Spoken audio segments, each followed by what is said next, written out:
What is up, everybody? Welcome back. Awesome episode for you today. Before we get into that, you know what's going to happen first. We're going to talk about the brand that makes this podcast possible. That's right. It's blackriflecoffee.com. We're heading over to the website right meow. Hunting party. Interesting. Okay. I think I just actually saw an ad on social media for this. This is going to be their exclusive coffee subscription, or Evan's coffee subscription. I haven't got mine yet. Those sons of bitches. Maybe you're not part of the ECS, but you want to explore what Black Rifle has to offer. Just slide down here to the Black Rifle Coffee Roast. Go left or right, light to extra dark, apparel and gear, coffee bundles. Let's dive into that today and see what we can find. Okay, so you can do the dark roast rounds bundles. These are for basically Keurigs or Keurig-type machines. Light roast bundles, a complete Mission Fuel variety sampler, a dark roast bundler. Holy cow. All right. It's exactly what you think it would be. Bundles of things that you might like. There's coffee samplers. I obviously recommend that for people who are unsure.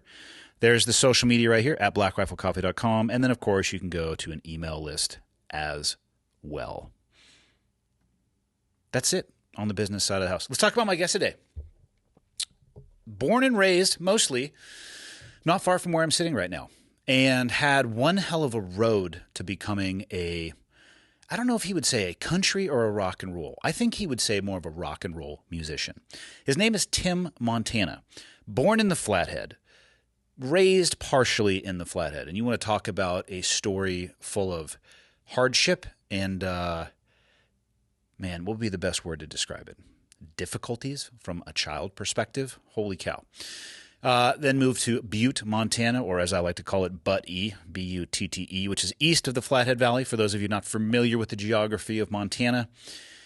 Got in a little trouble when he got out there, surprisingly enough. He gets into all of this, so I don't actually have to. But my man, for years, was trying to break into the country charts, and now just smashed into the rock and roll charts. I think they have found the home for him that is most in line with who he is.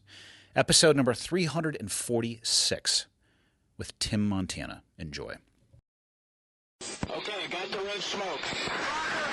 Gun run, north or south, west of the smoke, west of the smoke. Okay, copy, west of the smoke. I'm looking at danger close now. Come on with it, baby, give it to me, I need it. Get cleared hot. Copy, cleared hot.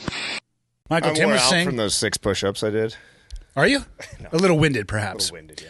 Michael, Tim was saying he may be able to get us the ultimate podcast guest. The man responsible for me wanting to be a Navy SEAL. Charlie Sheen? Indeed. How dope would that be? That'd be pretty cool. My thoughts were we do it in character, though. I'll wear my military uniform. He wears his. He's Hawkins. What would I wear? You would be nude. Actually, you probably wouldn't be authorized to be in the room because the level of sensitivity of top issues, secret. Yeah. Dude, GS-14 classified. Would you even Which be you able have to no... release it? He doesn't know that fucking movie. Just let me tell you.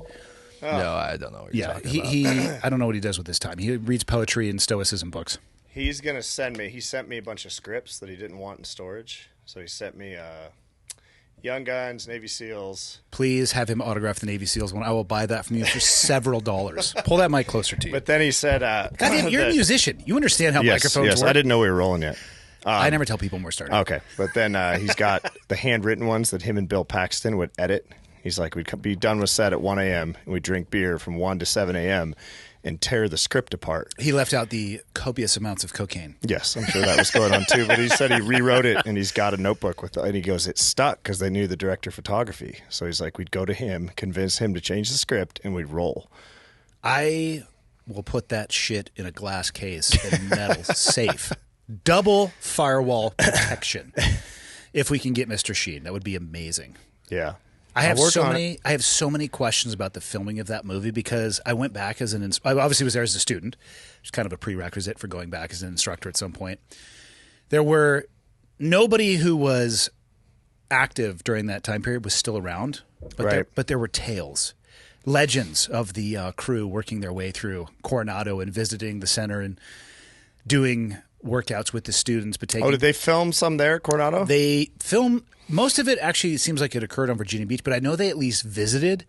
and I think some of the cast members participated in a little bit of the training. Right. There were rumors of bathroom breaks and a little bit of powdered sugar under the nose Yeah, when they'd they come love out. cookies. Big into baking. Totally.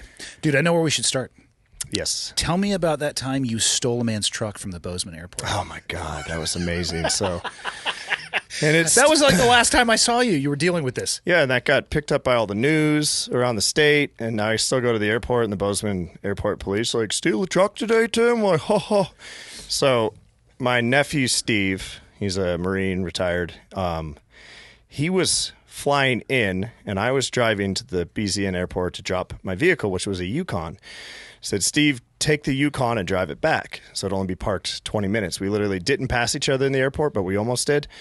And so he gets in the vehicle, goes out, and he calls me and says, hey, no, I dropped off a rig. I'm sorry. I drove back to Butte in my white GMC, and I left the Yukon that my wife had, something like that. Anyway, so I go back to Butte, and Steve calls. He's like, hey, dude, why was your parking bill $70 if you just parked this? And I'm like, it's been there 30 minutes, Steve. That's impossible. Goddamn, Montana's getting expensive. Fucking Californians. They're terrible. So I call the parking lady, who just proceeds to have this massive argument. And I'm like, ma'am, it has not been there for 7 days. It just hasn't. It's been there for 20 minutes. And I came in and got it, and did a vehicle swap.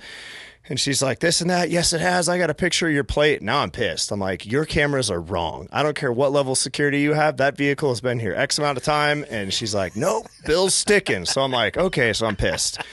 So then I do my errands. It's bothering me all day. I drive around Butte. Then I go back to Wise River, and I'm in my white GMC AT4, and I pass by the Wise River Club on my right. And I turn to my right, and I go, God, why does everybody in Montana drive the same truck as me? Not thinking that Steve had stolen that truck.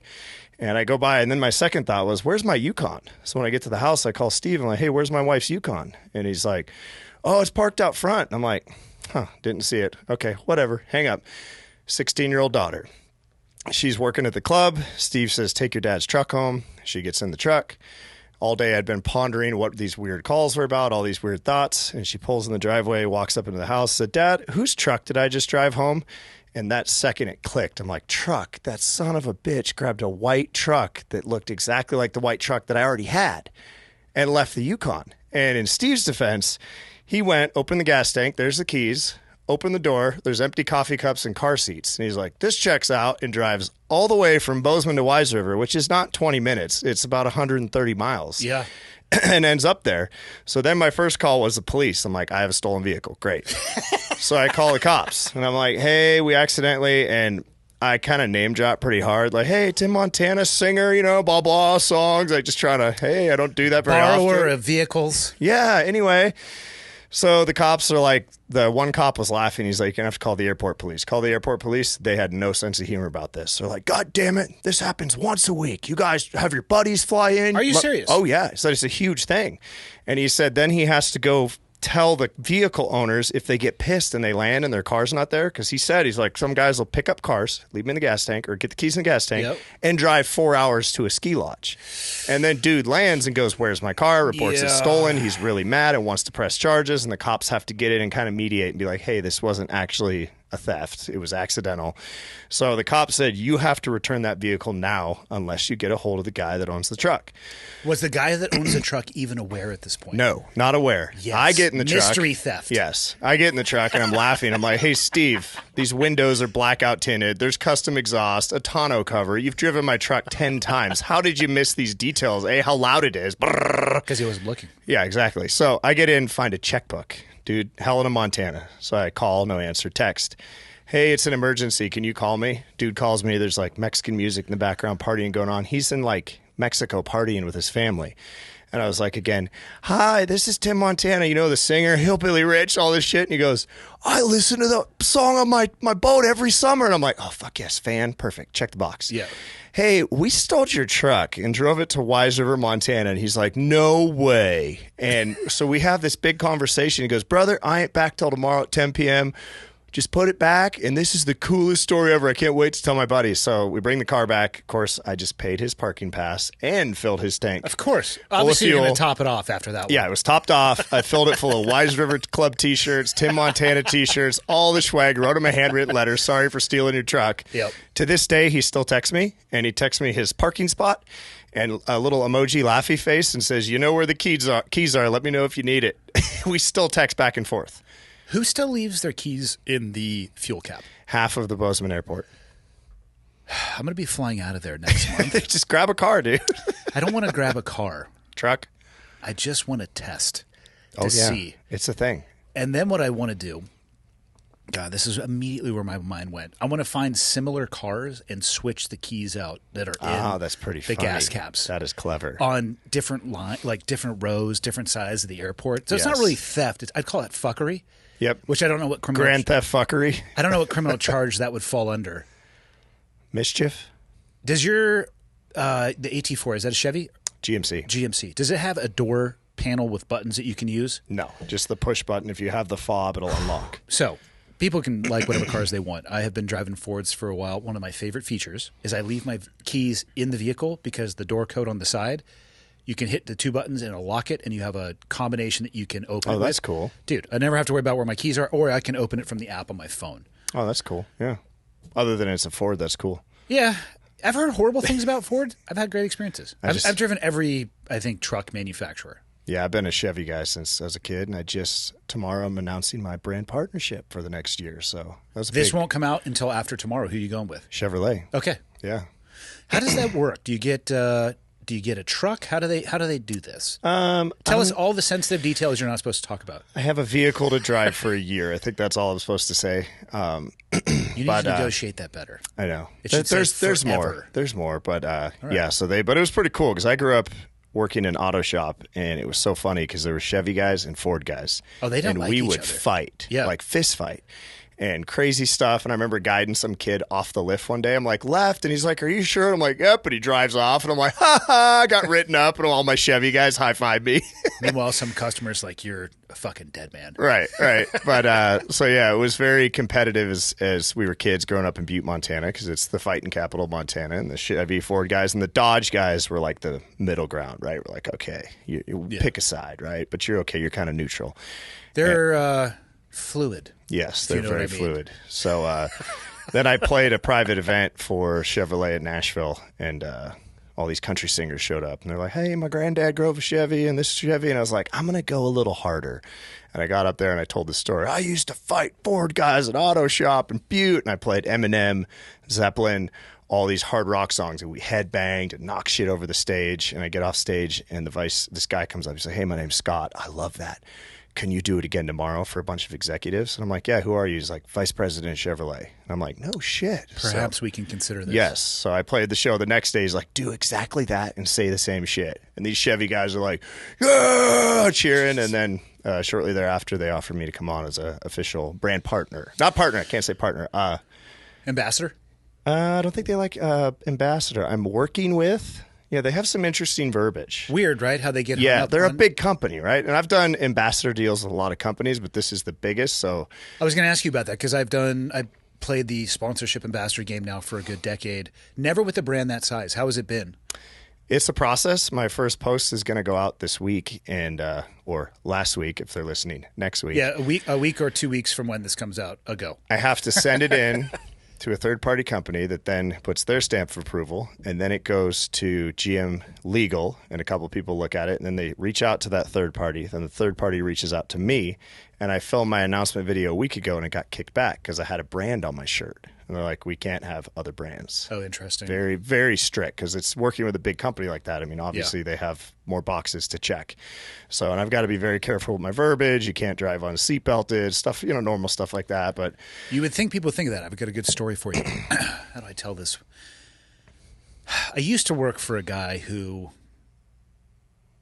was not incredibly responsible with his money. Mm-hmm. I don't want to get too specific with it. We'll just say he owned a global fitness brand. He had a custom Camaro made. Okay. That had, I believe, this has been years, but I believe over 1,000 horsepower. It had to be widened by 1.5 feet. And they were going to do a commercial for it for said brand. Fitness brand, not automotive brand. So they went out to the salt flats. And women wearing... not a lot of clothing, but maybe the appropriate amount for the hot-ass salt flats, were ripping around in this Camaro. And to the best of my recollection, Chevrolet reached out and said, if you use this, we're suing you because they weren't wearing seatbelts. That sounds, yeah. those big companies, man. They don't fuck around. No. And in driving it out there, it ingested some salt. Oh, wow. Fucked that vehicle right up. So for all of that cost and all of that, I don't think it ever saw the light of day. Right. Yeah, those big companies, like I said, they're very strict and big. They have You people- don't want to go against them either because you're not No. going to out-legal a company or out-money them. No, they have the type of money where they would just look at what they thought your company's worth would be, allocate that to grind you into the wood chipper face first, and move on with their day. Yep. Yeah, I don't want any part of that shit. Butte, Montana, I've only ever really passed through. Mining town, right? Yep. Historically? Yep. What were they mining for? Copper was a big one up there. They mined other stuff, I believe, silver. And in north where I grew up in Elk Park was a big gold mining area. Okay. But they were like a big, gold mine in the gold rush era? Or modern era? not quite gold rush era. I'd say early 1900s. Not so much that 1849 where the 49ers term came from. But Butte was one of the biggest driving forces in copper and precious metals. And even during World War II, like Butte was churning out all the metals for wartime, and kicking ass. And I did not know that. Yeah, so very influential in America's rise was Butte. You got the Copper Kings and the Rockefellers in New York, but the Copper Kings were in Montana.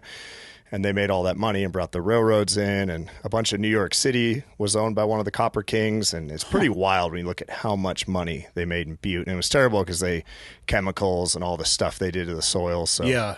It has a weird scent to it still. it smells like freedom. And I think like coppery meth. Coppery meth. I don't know what meth smells like, but I'm just guessing. What is going on in Butte now? Because obviously those eras are a little bit on the bygone. I'm assuming we still use copper a bunch, but Yeah, the mine's still rolling. So when I graduated high school, I had that tough choice of do I go work in the mine? Because all my buddies were signing up, and they're like, dude, we're signing these contracts for a salary gig. are we talking straight like underground? They do open pit now, right? Is that right, Will? Yeah, so it's open pit, the Berkeley pit. They're working around that area, driving those super trucks. Pussies. I'm talking Ho Chi Minh Trail, crawl on your belly to the center of the earth shit with a pickaxe. And They maybe did you'll come that out. back in the day. Not so much anymore. First off, how do they fit their balls in the hole with them? I don't know. Can you imagine? I mean, have you seen some of those those really low, wide cars that they would get crews of people in and just drive into the center of Middle Earth? Yeah. Maybe they come out. And one of the worst disasters in mining history was in Butte, where one of those Are you serious? underground mines caught on fires like early 1900s. And I think 127 men died underground, and they were way down there. I mean, burning alive, I'm going to put that at one of the top things I don't ever want to experience. Right. But if you gave me the choice of we're going to light you on fire or you're going to be inside something burning, I'll take a house that I can jump out the window of regardless of the floor versus being 800 feet underground in a tunnel. Right. And Can I think you a lot even of those imagine? guys die of asphyxiation, but if that fire's ripping and roaring, that some of those guys, I don't feel nightmare scenario, dark, black, underground fire. I don't feel like asphyxiation is an awesome way to go either. No. Michael, you play with that sexually. Is it is it more euphoric as you're on the way out, or It depends. what's your safe word? Berkeley Pit. Berkeley pit. I was going to guess more along the lines of pineapple, but No, it's Berkeley. all right. Yeah. Do you prefer hands or like a noose? Feet. He's not. He can't even follow the Feet. conversation. Wow. Can you want turn somebody- my headphones up a little bit for my voice? Yeah. It's very echoey. How's Hello? Hello? Hello? A little more? He's number 2. You're returning number. Check, check. I'm putting number 2. Check, That check, must be check. switched. Okay, that's a little Who better. does number 2 work for? Do you know that movie? Yes, I Thank love that God. movie. 1 out of 10 movie. First off, if you don't communicate in movie quotes, you're not actually a dude. Correct. He knows 1 out of 10. Bro. It's horrible. Have you seen the Boondock Saints? No. God, dude. What does that old man say? Let's make like sheep and fuck off. And he always says the sayings wrong. That's a great one. Yeah. Fuck ass. You've never seen the Boondock Saints, Nope. Oh, classic. dude. Yeah, it's fantastic. The Irish Brothers, come on. Yeah. What's your favorite movie right now? And don't, for the love of God, it better not be an animated movie. I'll beat the fuck out of you it's right now. not. I give me a second to think about it because it's on the spot. I can't really think of what I like right now. Oh, I really liked Blade Runner 2049, the new one. I haven't seen it. I watched the new Equalizer on the flight. That was, 3? Yeah, it was fucking good. Is it though? It was. I don't have time to watch movies unless I'm on planes, and I fly Allegiant, which has no Wi-Fi, so I pre-download my movies on Netflix. I was so into the violence in that movie that I thought I was having a heart attack mid-flight because I was like, he's going to kill the whole mafia. And it's very fake, right? Yeah. Like, Denzel can't kill the entire Sicilian mafia. No. But the knives to the eyes and head, I was like, oh, fuck. Well, you've been around productions enough, too. I mean, you make music videos, and I've done some technical advising work. It is amazing. I love, from an entertainment perspective, movies. Yes. Watching how – I actually have never worked on a movie. I've done some TV show stuff. Which that was, so a 60-minute show is about 46 minutes because there are commercial breaks, all that stuff. It takes them a week to shoot that. Yeah. It is the exact opposite of the excitement you get watching it being filmed. Oh, it's sitting at 6 around. seconds at a time as they flip the world and the camera. It's like none of that gratuitous shit is there. Like, I can appreciate the finished product. It's fascinating, though, to watch how they part and parcel these projects together. Yeah. I've got a film. Had 4 small roles in really cool movies, and I just wrapped the 4th one, but I've done 2 that aren't out. Yep. And the one I did is called Unholy Trinity. The director lives in Bozeman. He called me. He's like, hey, I got a perfect role for you. Red beard. Your name's Red Benton. You're an outlaw. And I was just like, hell yeah, I'm not on tour. He sends me the script. I didn't have to audition because he's worked with me on the other movies.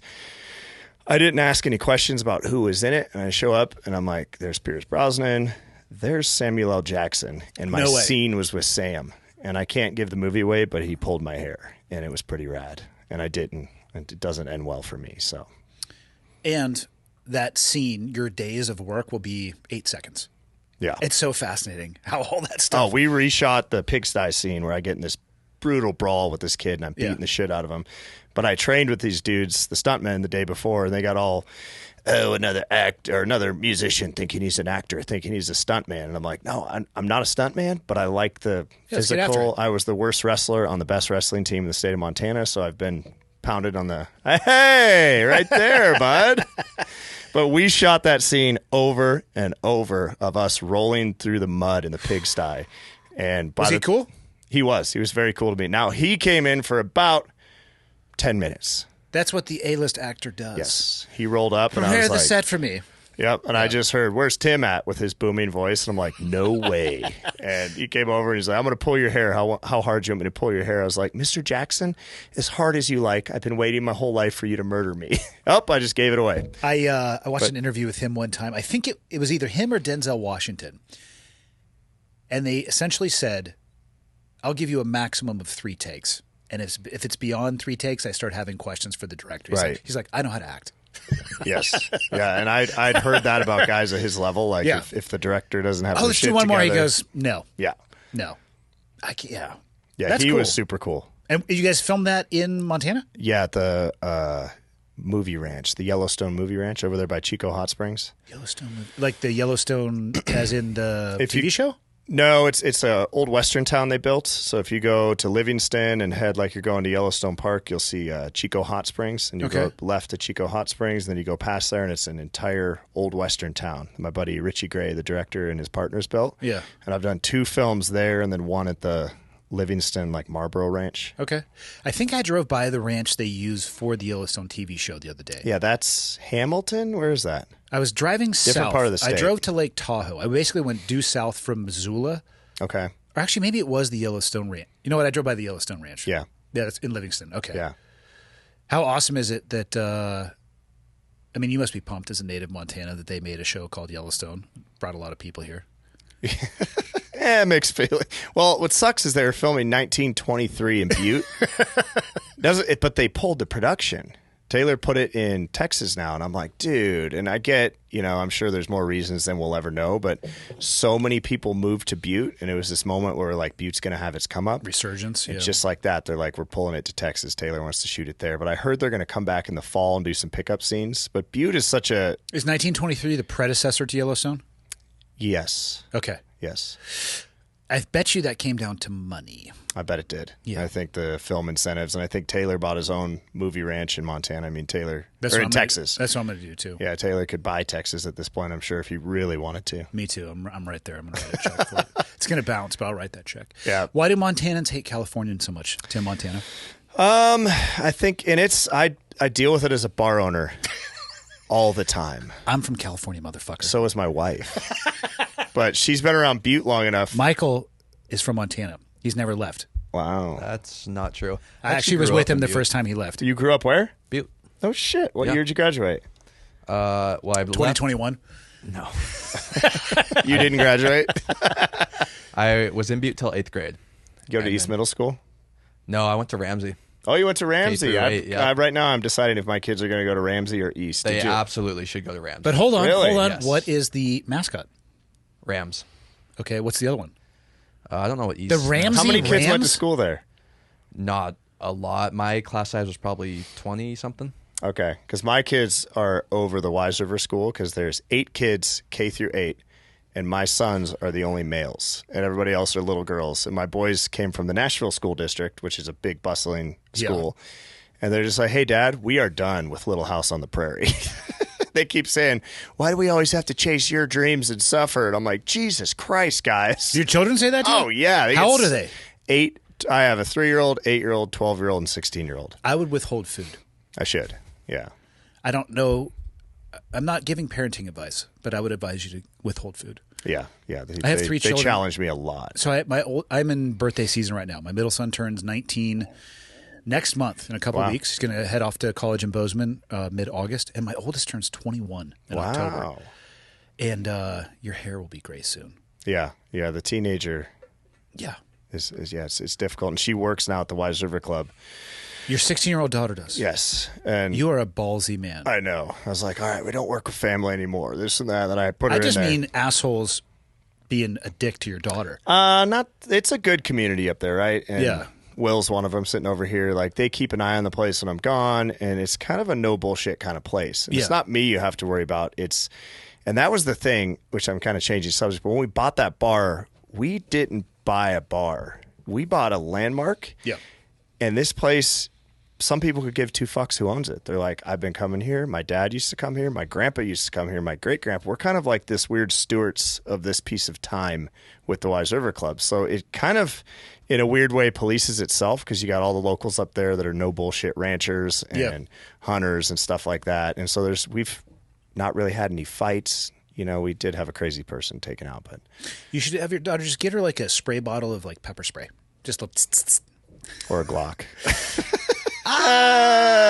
First off, I deeply support that as a person, but not all things rise to Glock level. Right. She'd be pulling that sumbitch out all the time. Yeah, we're out of pancakes, motherfucker. Yeah, proportional response.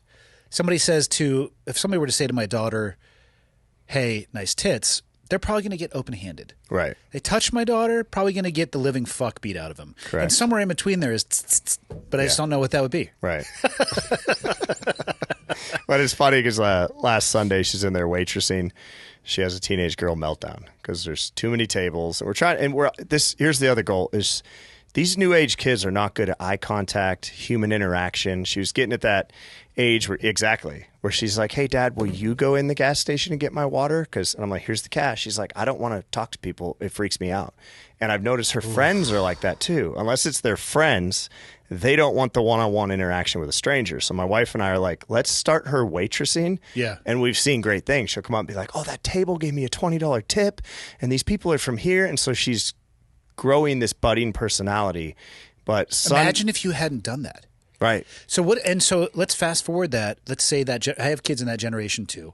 Mine are the opposite. I generally apologize for the things that come out of their mouth that they say in public. My middle son, Tyler, Michael knows this. He has no social boundaries of any kind. Actually, my daughter would probably come up to your table and eat fries off your fucking... Is that the one I met at the coffee shop last time?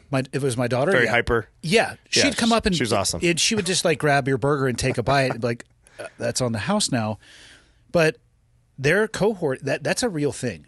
They interact-ish. I'm going to put an ish on that because it's through this device. Right. But what does that look like when you have a generation of people that can't have eye contact, who can't have a conversation, who don't want to have communication? What does that look like when they're in their 20s and 30s and 40s and they're taking over the workforce? Yeah, exactly. I don't know how that works out. It's going to be interesting. I think you're already seeing it. And the other thing that's odd to me is these kids aren't lining up to get their driver's license. It doesn't mean as much to them. And I'm like, I'm sure you were the same way. Like, I had a timer set. The second I was 15 learner's permit. Second I was 16, I was waiting in line at the DMV. Yeah. My daughter's 16 and a half, and she's like, yeah, I mean, will you get me the paper? I'm like, oh, my God. What? I even told her I'd buy her a new car. Yeah. And she's like, well, it was freedom to us. Exactly. Why is it not that to them? I Is don't it because know. they think that they're actually traversing the world through their devices? They feel more something. connected? Or what I enjoyed about it was I was off on my own. There's no cell phone. Right. I just got my license. I remember the day I got my license. I drove around all of Santa Cruz, California, several times. Vampires. 100%. They filmed that at the Boardwalk. Yeah. Great movie as well. But I drove around with absolutely no end state or goal and just enjoyed the freedom. Why would you not do that? I know. I was the same way. So now we're pushing her to get her license, and I'm just selfishly like, then you can drive your siblings around too. Oh, 100%. After I train her correctly. I want to take her to that dirt fish school. I did that It's fun. with the Nitro Circus guys. Yep. And got my little thing, and Pastrana commented, nice participation trophy. See you on the track. I'm like, thanks, Dick. But we went He up just there. wrecked a car overseas in Europe, so maybe he shouldn't be talking shit at all. That's right. Yeah. Trav, if you're listening, stop talking shit. I would. So But I want to take her there and train her on, okay, now you know how you think you know how to control a vehicle. Let's try to regain control when you've lost control, which I learned a ton when I went to Dirtfish. It's a great Going around course. left foot, right foot braking, and they use a little bit of the steering wheel, but a lot of the brake, and I've been to accelerate that out. exact course. And if you sweet talk them, I bet you could get them to do some training with her in the vehicle she would be driving as well. Because interesting. obviously they have specific vehicles for being up there. And you wouldn't want to take whatever car you're going to buy your family up there necessarily. But I bet you they could bend it out of shape a little bit and show they can take you to these places where you might lose control and teach you how to get back into it without putting it out on those tracks where they're going to get bent up a little bit. Would Chevy appreciate that with my loaner vehicle, just drifting? If I was Chevy, I would. That's the way that I look at it. I Right. would want to see as somebody, if I was to make a car, I would want to show it doing everything but driving on just pavement, even though that's what most people are going to use it for. Most trucks, as you know, they're capable of doing so much. And even most people in Montana, what do they buy trucks? What do they do with them? They on the freeway. That's about it. Or what do they call it here? Highway, freeway, whatever the fuck it is. They're not going off road with it. They want to get the 4x4 shocks and the 4x4. They probably couldn't find the 4x4 to 4x2 switch if they needed to, which I don't give a shit. But if I was a brand, I would highlight that other stuff. I would highlight people beating the fuck out of my car to show what it could take. Right. But I don't own a truck company. So if anybody I'll work needs on a it. consultant, hit me up. I don't know. So you were born and raised in Flathead, though. Yeah. Okay. So I was born in 1985, Flathead Regional Hospital. Where's that? Is it Kalispell Regional Hospital now? It's whatever the big hospital is. What do they call it? That way? KRMC. KRMC? Kalispell Regional Medical Center. No, there's another name for it, though. Logan. Logan Health. That's what they call They it now. changed That's the it company since that then. bought it, Logan Health. Yeah. I was just up there not too long ago. A little shoulder x-ray. Oh, nice. How's your shoulder? It was dislocated. Okay. You good now? Yeah, I'll be all right. Okay. Shit happens. Jiu-jitsu is the gentle art. Yeah. We'll be all right. Yep.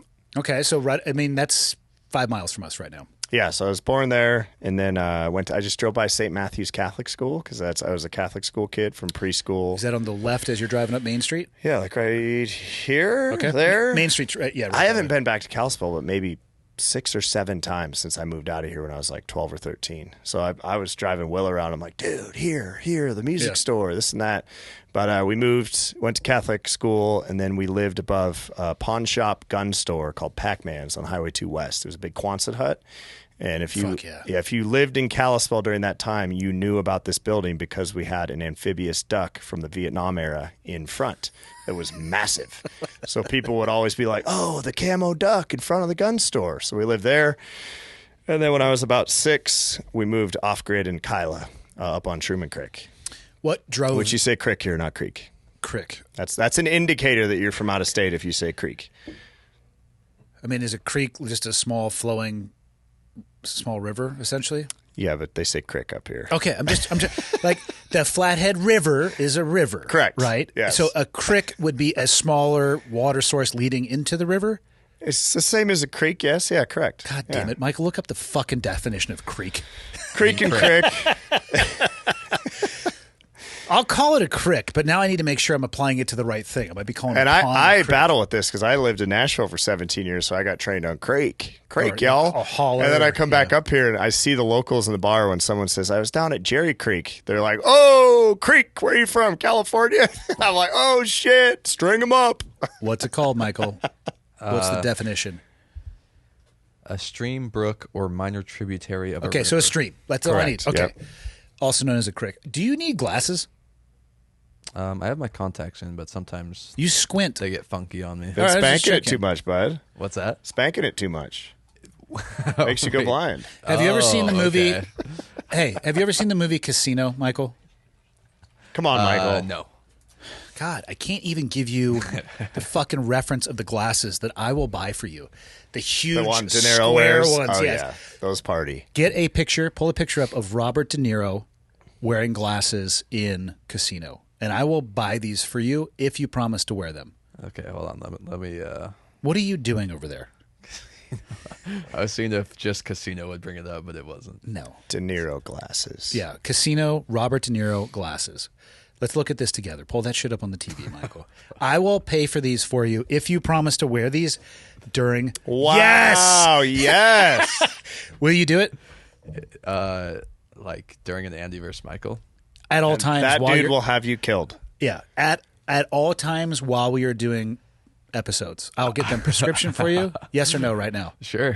Yeah. Okay, get a link and I'll give you my card. We will buy that shit today. Read that card number over the mic. Absolutely not. Well, actually, it's fine because people just bounce left and right. Go ahead and highlight that, Michael, and get me an Amazon I'll link. keep it up. That would look pretty sick. I'm going to need to see a photo of him in those. I mean, first off, he couldn't look less masculine, right?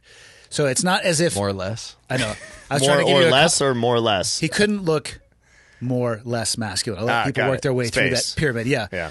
So it really is a question of could it get any worse? No. So let's throw those glasses on. Michael, you might be beating pussy off you with a baseball bat with those things walking around Kalispell. Yeah. Dude.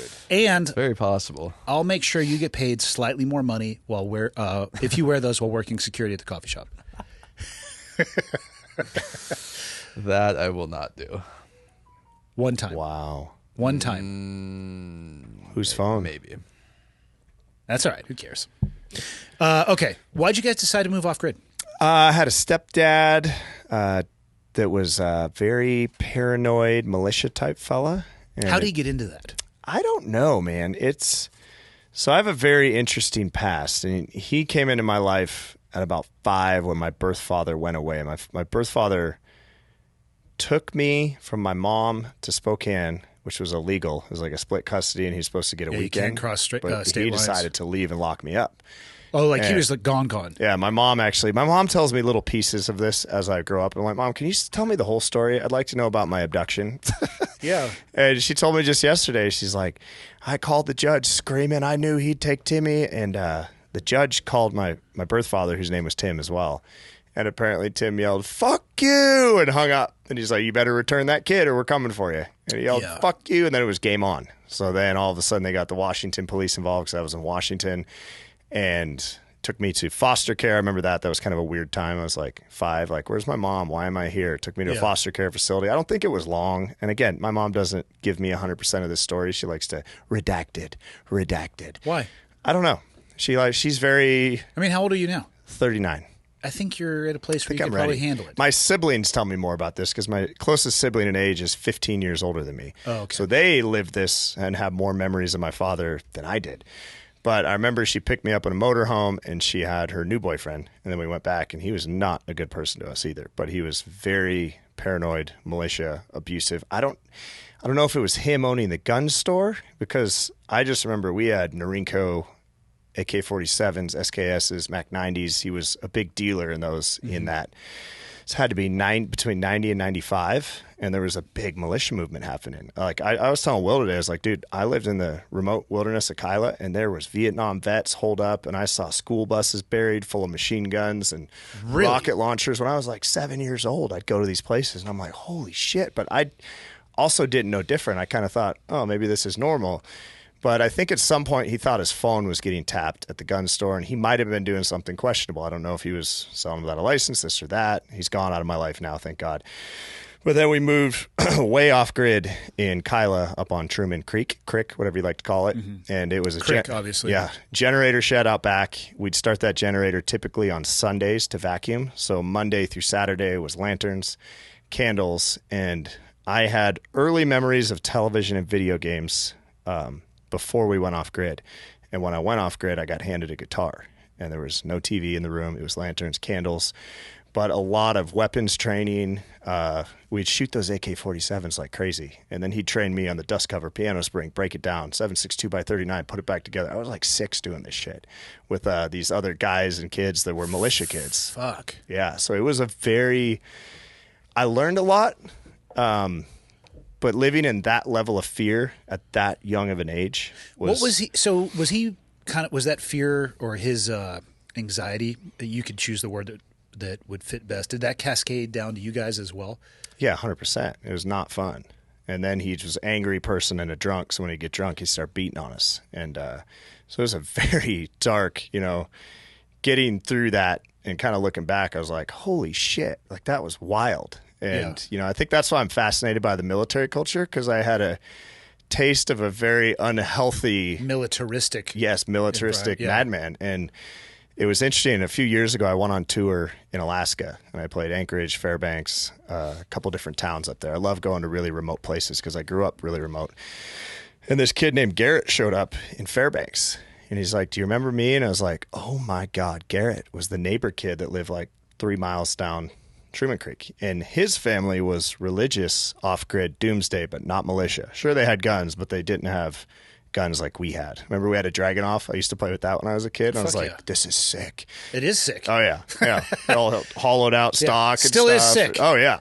As a 7-year-old, questionable. But, Right. But he lived down Truman Creek, and he came to Fairbanks, and he's like, hey, man, I'm sorry I abandoned you when I was a kid. My dad wouldn't let me play with you anymore. And I was like, I don't even remember that. He's like, yeah, you were like 7, and that Randy Weaver guy showed up at your house, and he brought back that memory. And I'm like, oh, my God. And I'm still trying to do the math on when Weaver went to jail. Why do I recognize that name? The siege at Ruby Ridge. He was the Green Beret that they're making documentaries about, that the snipers came out, and his son shot a guy, and his wife got killed. And And these things, I would be told these stories, and then Waco happened, and we'd have these little VHS tapes, and we'd start the generator, and he'd be like, you watch this. They're coming for us next. And I'd be like, oh, my God, are they going to kill us? It was just constant living in fear and terror. Anything that went bump in the night was probably a federal agent that came to kill us all. But I forgot that until recently, the last 5-6 years, that Weaver did come to the shop, and he did come to the house. And my neighbor kid was not allowed to play with me after that had happened. So then when that kid went away, and my mom tells the story too, she's like, you were a lone soldier, Timmy. And I'm like, yeah, I was a lone soldier because I wasn't allowed to have friends over, wasn't allowed to go to friends' houses. Even when I went to St. Matthews, it was when school was out, I was back up in the woods, and it was constant, ridiculous levels of labor, of like moving rocks, building fences. And then when that was done, hey, go clear those trees out over there. Like at a very young age, right? And I think looking back now, that kind of made everyone's like, the music industry is tough. And I'm like, yeah, that's tough, but not like anything I went through when I was a child, The music industry perhaps is challenging for somebody like yourself. Right. Tough would be what you grew up in. Right. And so I'm trying to figure out the years, because I don't know when Weaver got popped when the siege happened, because he did go to prison for a couple years. So I'm trying to figure out. I knew he drove a white Humvee, but I don't know if that was after he got out of prison, because I was born in 85, so this had to be mid-90s that he was coming around. Yeah. And I think they were dealing in the Norinco AKs, Mac 90s, stuff like that, because that was stepdad's favorite gun to buy cases of. I mean, I guess. What happened to that militia group that he was a part of? Did they finally just disband? I think they kind of disbanded. I remember going, when I was a kid, to a meeting at the fairgrounds here, and there was like 700 cars. It looked like some giant rock concert was going on. And I do remember this because he started freaking out, because the next meeting they did, there was like 50, because rumor got out that federal agents showed up. But you got to remember, this is during that Janet Reno era where they were going after these dudes. They're getting Waco, they're getting Ruby Ridge, all this stuff. And I watched, it was funny, my wife's like, hey, let's watch this documentary on it's on Netflix or something on Randy Weaver and Ruby Ridge. I got the worst fucking anxiety watching that because I'm like, I lived this, you know. They're showing the kids in the camo with the guns, and I'm like, it's not a fun memory. Again, I took what I needed to take away from that, like preparedness and stuff like that. I think I'm a pretty resourceful guy, but it was a lot of fear and anxiety, and you mix that with abuse, you know, that was going on. It was a pretty fucked up time. I was like, if that guy's not going to beat me up, someone's going to come through the door and kill me, and then what do I do, you know? Why did your mom tolerate him abusing you guys? We just talked about this. We filmed a little mini doc. I remember there was a point where she was leaving and she pulled over at Julie's in up there on Highway 2, which is funny because when I met Josh Smith, he's like, my wife, her mom owned a restaurant called Julie's. And I'm like, oh, the darkest moment of my life. When we pulled into that parking lot after a bad ass whipping up in Druid Creek, we pulled over and she started bawling and she's like, we need to leave. I'm like, yeah, we do. And then she quickly realized that we would have had nothing, no money, and we would have just been on our own. So I think she stayed there for fear of leaving. And yeah, it was dark. So when I turned 17, I got the fuck out. I was starting to get nosebleeds when he'd address me or start screaming. I couldn't control it. My nose would start bleeding. It happened all through grade school too. At school, I'd have a thought or something and blood just ran down my face. And I don't know if that's stress, distress caused nosebleeds. Yeah. But he'd start screaming at me, and then I started, 16, 17 years old. I'd go out with this shovel and beat the fuck out of the woodpile and started raging out. And I think my mom was looking out the window, and she's like, that's only a matter of time before that comes in here, and that was 10, 15 years of this going on. And I finally was like, okay, I'm a big enough man. I can kill this motherfucker. So at 17, I just bailed. I left. I was like, hey, I'm going to Butte. He's like, good, fuck you, go to Butte. And so then I became Van Wilder for a year at high school because at that point I wasn't allowed to go on dates. I didn't talk on the phone. If a girl would call the house, and we lived in a trailer house at this point, still off grid, he'd pick up the other landline and I could hear it pick up and he'd listen. And I'm like 16 years old. Like I was given 5 minutes, but someone would be always monitoring my calls. And so total control nutbag, right? And so then when I moved out at 17, I found a bunch of college kids and rented a house with them. And it was fucking on, dude. We were making fake satellite cards, and then they could put on any channel. And then another kid made fake IDs, and I was like their little salesman to the high school. So I just go to Butte High and be like, what's up? You guys need satellite cards, IDs? And all of a sudden I became Mr. Popular at Butte High my senior year because that house was just filled with kids 7 days a week. Just send it. So life got pretty good when I moved out, but I had a lot of catching up to do with fun shit. And I have a theory that today I'm such a goofball because most of my childhood was not allowed to be a kid. I had to be in very adult situations all the time. How would he be in the moments where he would abuse you guys? How would he be after that? Did he ignore it? Did he accept that it had happened? Did you guys address it, or life just continued? Life just continued. There wasn't a guy to apologize. It was weird. He'd freak out, and a lot of those freakouts were when he was drunk. And I think he'd sober up, but there was never a, hey guys, I'm sorry. He was that mean face all the time, very intimidating Italian guy. And, but the work shit, and I wasn't getting punched in the face every day. It was, there was those moments, but the work, the labor that was expected of me, I look back and I look at my kids, and I'm like, could I ask Walker to go split 1 cord of firewood that gets dropped off and you can't leave the wood pile till it's split? And I'm like, how the fuck did I do that? To this day, I'm like, I can cut 25 logs and be winded, but I'd have to be married to that wood pile. And if I conquered these unrealistic feats that this person would make me do, he'd find another one. I remember one time he's like, move all those rocks from one side of the field to the other. We need them out of there to whatever. Get all the rocks done, him fully not expecting me to be capable of doing that. And when it was done, he was shocked and got angry that it was done, so he made me move them back. And I remember being like, what in the fuck is going on? And another one of those feats was 15 years old. We're outside of Butte at this point, Elk Park, Montana. The Jack Lake fence. So Jack Lake fence is a thing in Montana. I pounded a lot of fence posts in my life because if the ground's too rocky, you can't get a fence post in. Yep. And I had this big ass pounder and I tried and it would bend them. And I'm like, fuck. And he's like, all right, you're going to build Jack Lake. And I'm like, okay. So he did 3 sections with me, and we'd get our chainsaws. And that was the other thing. This guy was a chainsaw maniac. And I knew I was in trouble if I heard the chainsaw start before I was out of bed. And I'd hear that ripping of a chainsaw and I'd be like, oh, fuck. And I'd just run full bore. Trees drop in, and he's like, where the fuck you been? Just running this saw. It was like 7:30. I'm like, oh, I'm sorry, I slept in. But we'd take our saws and cut these sections out. I think they're 12 to 14 foot. Lodge pole would go between, and then you get the big ass logs, and then we make our cuts on the logs like that. I'd take the back of a hammer and the claw hammer, claw those pieces out, do it on another log, put them together like that, take those big ass, railroad looking spikes, pound 2 spikes in, lean this fucker up that had to be 200-300 pounds. If I couldn't get it up, I'd hoist it with my 4-wheeler with a winch and then prop it up, and then you lay out your 14-foot sections and get those up. So he did like 2 or 3 with me, and then he goes, all right, the rest is you. And I'm like, oh my God. And that was an entire summer. And we have about 29 acres up there, and this is at least, I want to say over a third of the property, and it went down a rocky mountain like this. And I spent all summer, and I remember my brother and his buddies came up to go fishing, and one of his buddies from California, no offense, but he pulled up and he goes, so you going fishing today with us? And I was like, no. And he goes, huh, that looks like pretty hard work.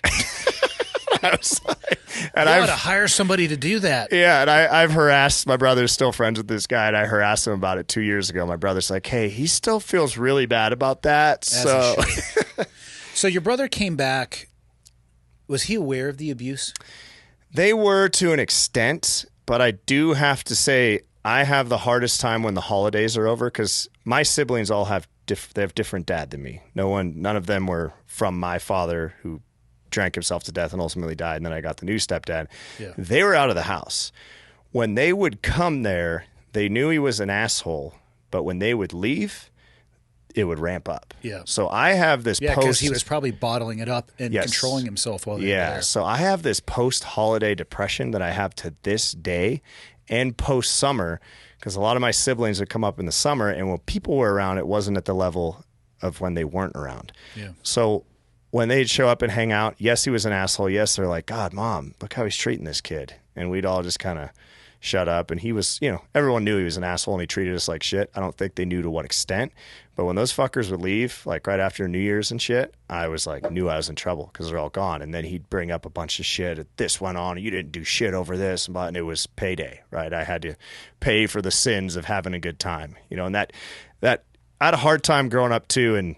And having, we never did things for fun, if that makes sense. Yeah. There was never, we're going to go camping and have a little time off. Yeah, because fun wasn't beneficial. He was always preparing for something. Yes. So anything we did was, we're going to build this. We're going to do this. We're going to go hoist this car out. We're going to go do, there was never a vacation, right? So to this day, I still feel like angsty, and I'm pretty sure that's why I'm on it. But here's the thing too. I think a lot of this shit built my work ethic, right? Like I'm scared of failure, and that's why I'm like a workaholic. And I became an alcoholic for a while there and had to cut that shit out because I was like, I'm dealing with some past trauma here when I'm blackout crying in the corner. Yeah. So the workaholic thing, I think, came from those years of that stuff. So how close did you ever get to confronting him?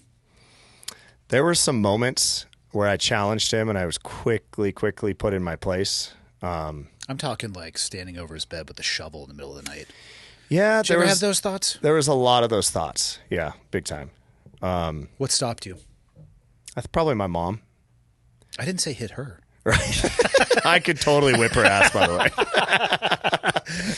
But yeah, and that's the interesting thing is my mom, she's the sweetest lady on earth, but my siblings have similar stories of their dad who was an abuser. And so unfortunately, I'm not an expert in this, but the number of times that I have heard that circular story of going from one to the next is unfortunate. And I think she tried to save these guys. I think she had goodness in her heart, and I think it goes back to her dad, who was an alcoholic and not great to my grandpa or grandma, but her dad was good to her, but not other people. And then she'd find these husbands, try to repair them, and it never works, man. It never works.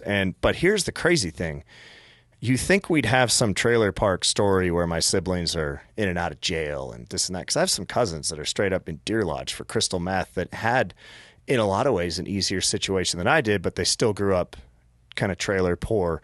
And but my oldest brother Eric's a PhD. The next one has his master's degree and worked for the Department of Ag. Brother Dustin's got 3 U.S. patents. They're all of my siblings. Another one's an environmental engineer. They're all brilliant. We all have our trauma, but everybody's smart. And somehow a mother's love pulled us through that.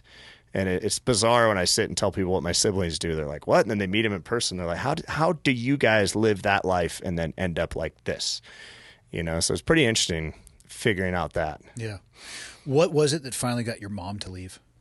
Because you were already out of the house. Yeah. I think it just got worse and worse and worse. And finally we convinced her to get out of there. So yeah, so he's gone now, and now she's remarried, which at first I was not stoked about that. I was like, really? Again? And she found this guy at church, and I was drinking then, and the first thing I did is I bought a 30-pack of Busch Light, and I drove up there, and I sat by the campfire and chugged all these beers.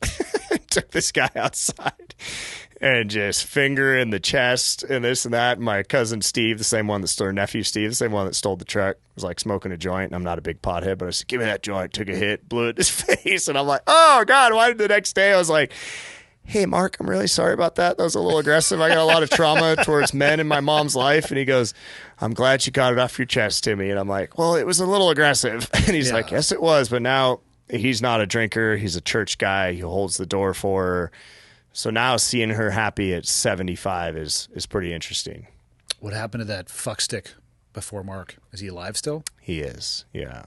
He's doing some time. Not going to go down that path. I was going to say, if he wasn't, we could change that.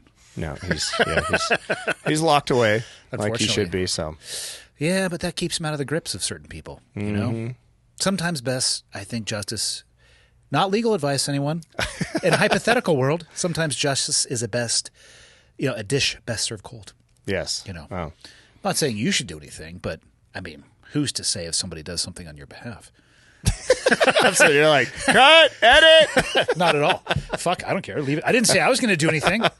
I didn't say I know people from my old job who would love nothing more than to do something to a predator. Right. Good. Well, I hope he dies a painful death in prison because that sounds fucking horrible, and I have no tolerance for people that prey on children. Right. You know, as a father, it's your job to do the exact opposite. Right. I can't imagine raising my fist to my children. I can't imagine it. Yeah. And I kind of look at them too, or anybody else's children, because it wasn't your biological father. Right. But if you step into that role, the father-in-law role, you still have to provide for I just cannot fathom abusing children. It doesn't make sense to me. Yeah, and I have this interesting thing too where I look at my kids and they're all full-blood, same mom, same dad. Mm-hmm. And it's weird for me because I was reminded all the time by him that I wasn't his blood child and that my siblings were not full blood. And I was reminded of that constantly. God. That one's not my blood right there. That's not my blood. And that was always that disconnect of, I don't belong. Where do I belong? So then I start having my kids, and I'll see them play together, and I have these weird, memories of that. And then I get emotional, and they're like, what's wrong? I'm like, it's just really cool that you guys are real siblings. And my son's like, what are you talking about? Sorry. Anyway, I'm good. It's like seeing that bond of like siblings that have mom and dad in the house. It kind of fills a void for me, right? Just being like, oh, this is how it's supposed to be. And not saying that half siblings are bad, right? Like some people, adopted families are great. Yeah. But in my situation, I was reminded all the time, I wasn't wanted and you're not my blood. And I was like, sick. Was he a coffee drinker? I think so. It was way before Black Rifle, thank God. I mean, again, hypothetical world, little antifreeze. I'm not giving anybody the advice. Drop or two. I've seen a few documentaries where that's the route they went. Looked really painful. What have you done to deal with that trauma? Have you ever professionally attacked it, or have you just worked your way through it? I went to a therapist one time when I was 16 because I was getting suicidal. And I look back and I'm like, was that a mental thing for me? And I'm like, no, that was situational, right? Like, there's no way out for me. It's not going to stop. So my mom found out about this and took me to a therapist. And his fix was, the trailer's here. There's that little shitty shed house right here. Why don't we give Timmy his own generator and he can move out of the single wide trailer next to the trailer? And I was like, oh, I'm no fucking scientist, but that's a terrible idea. I'm like, all he has to do is walk across there. Yeah. And I think that gave me a bad taste in my mouth. And they're just people too, right? And they're right. Not everybody is equipped to deal with all things. And then I did go talk to, what is that, EDRM, whatever. The lights? No, it's like where you draw a timeline and it's kind of hypnotizing. What the hell do they call that therapy? Where they try to pull things out of your brain. I don't know. I don't remember. But we did this timeline and I was just like, this is not for me. And at some point I realized I needed to quit drinking all the time because the shit was coming out when I was drunk. And for a lot of years, I was going down a bad path of just, and I did self-deprecating things when I was drunk, you know, like crazy shit, crashing cars, and people would always be cheering and laughing. But at the end of the day, I knew that something in me wanted to hurt this dude, right? And I was like, drunk Tim hates sober Tim. And so when I hung up the booze and stopped being an idiot, all of a sudden a workaholic set in. And I find my best therapy, and maybe I'll go see a therapist someday, but also the two therapists I saw, when I tell them my story, they're like, no fucking way, that's crazy. And I felt like it was like theater or something, right? It just felt odd. I would say, so I'm not an expert in this. I've talked with a variety of therapists at times throughout my life. One of the times I leaned on them the most was my divorce. Hugely beneficial to have somebody just to talk to, a third party you can bounce ideas off of. And I'm not an expert in therapy by any stretch, and people have probably heard me talk far too much about how much it's been impactful for me. But when I hear you say, when I would get drunk, things would start coming out. When you take the drinking out of that, which is awesome, by the way, it doesn't remove the underlying pressure, call it that. And so being a workaholic, I think, is in many ways great. But it can also be a crutch or a bridge to not deal with the things that are still under there trying to bubble to the surface. And again, I'm talking in huge generalities. Yeah. We don't know each other incredibly well. I'm just saying my advice to you would be this. 2 is a low number in just about anything. So if you think it would be beneficial, fucking talk to 10. Once you find the right person, man, it clicks and it really is. Right. And it's never in one session because you might get some, oh shit, that's pretty wild. Right. Or you might find a therapist who's like, you that think ain't shit, boy. Yeah. You think that's fucking tough? You know, my dad used to fucking sharpen his knife on my back or something. You know what I mean? Right. There's people out there who, your story is fucking horrendous, but they would be like, oh, there's people much worse. They'd be like, that's a nice Tuesday. Let me tell you about Thanksgiving at our house. Right. There's people, I've thought about that too. I'm like, there's kids out there that a dad was a serial killer and did unimaginable things, right? So there's amazing people out there that are experts in that shit because you're not responsible for what happened to you. Right. But you are responsible for what you do with it. Right. And that's where it gets tough. And I do think the workaholic thing is when the wheels slow down, I get really anxious. You know, there's a reason for that. Music, bar, all these things. I've created this chaos, and my wife sees it. She's like, "You got to stop. Like, chill out." And she may not understand that you can't. Right. Because when the wheels stop turning, I start going introspective, and I'm like, "Oh, that's not fun in there. Let's get out and do something cool." There may be somebody that you could find where you could find that place where you're not doing anything could be the most peaceful place for you. It's going to suck, though. I'm going to tell you that right now. Therapists don't ever want to talk like, oh, tell me about your best days only. What was your favorite day? Like, and then the sun came up and there was birds chirping. I don't know. There's birds chirping and everything I had planned for that day, it went so well and I overachieved. They're like, no. Right. What was the worst? I don't think that, again, I'm not a therapist, anybody, but I don't know, man. It sucks to hear you say that you lived through that. I mean, you've been able to do amazing things from it, but I sometimes think that those I often think, if not always, that those underlying issues, unless they're addressed, they will address you at some point. Well, talking about this album too, there's song lyrics in here that people heard and they're like, whoa, what is this?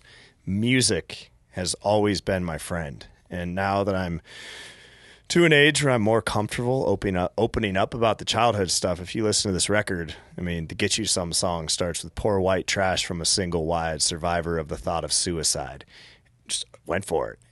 And on this album, I hit these lyrics where, and it's crazy because I realized that starting to put music out that talks about that, people start messaging me with their shit. And again, my shit looks like nothing compared to some of the DMs I get where I'm like, whoa. So there is some therapy, not saying it's perfect or it works, in music and people's response to my music. And with the Devil You Know video, we put a scene in my memory of my guitar getting ripped out of my hands and broke.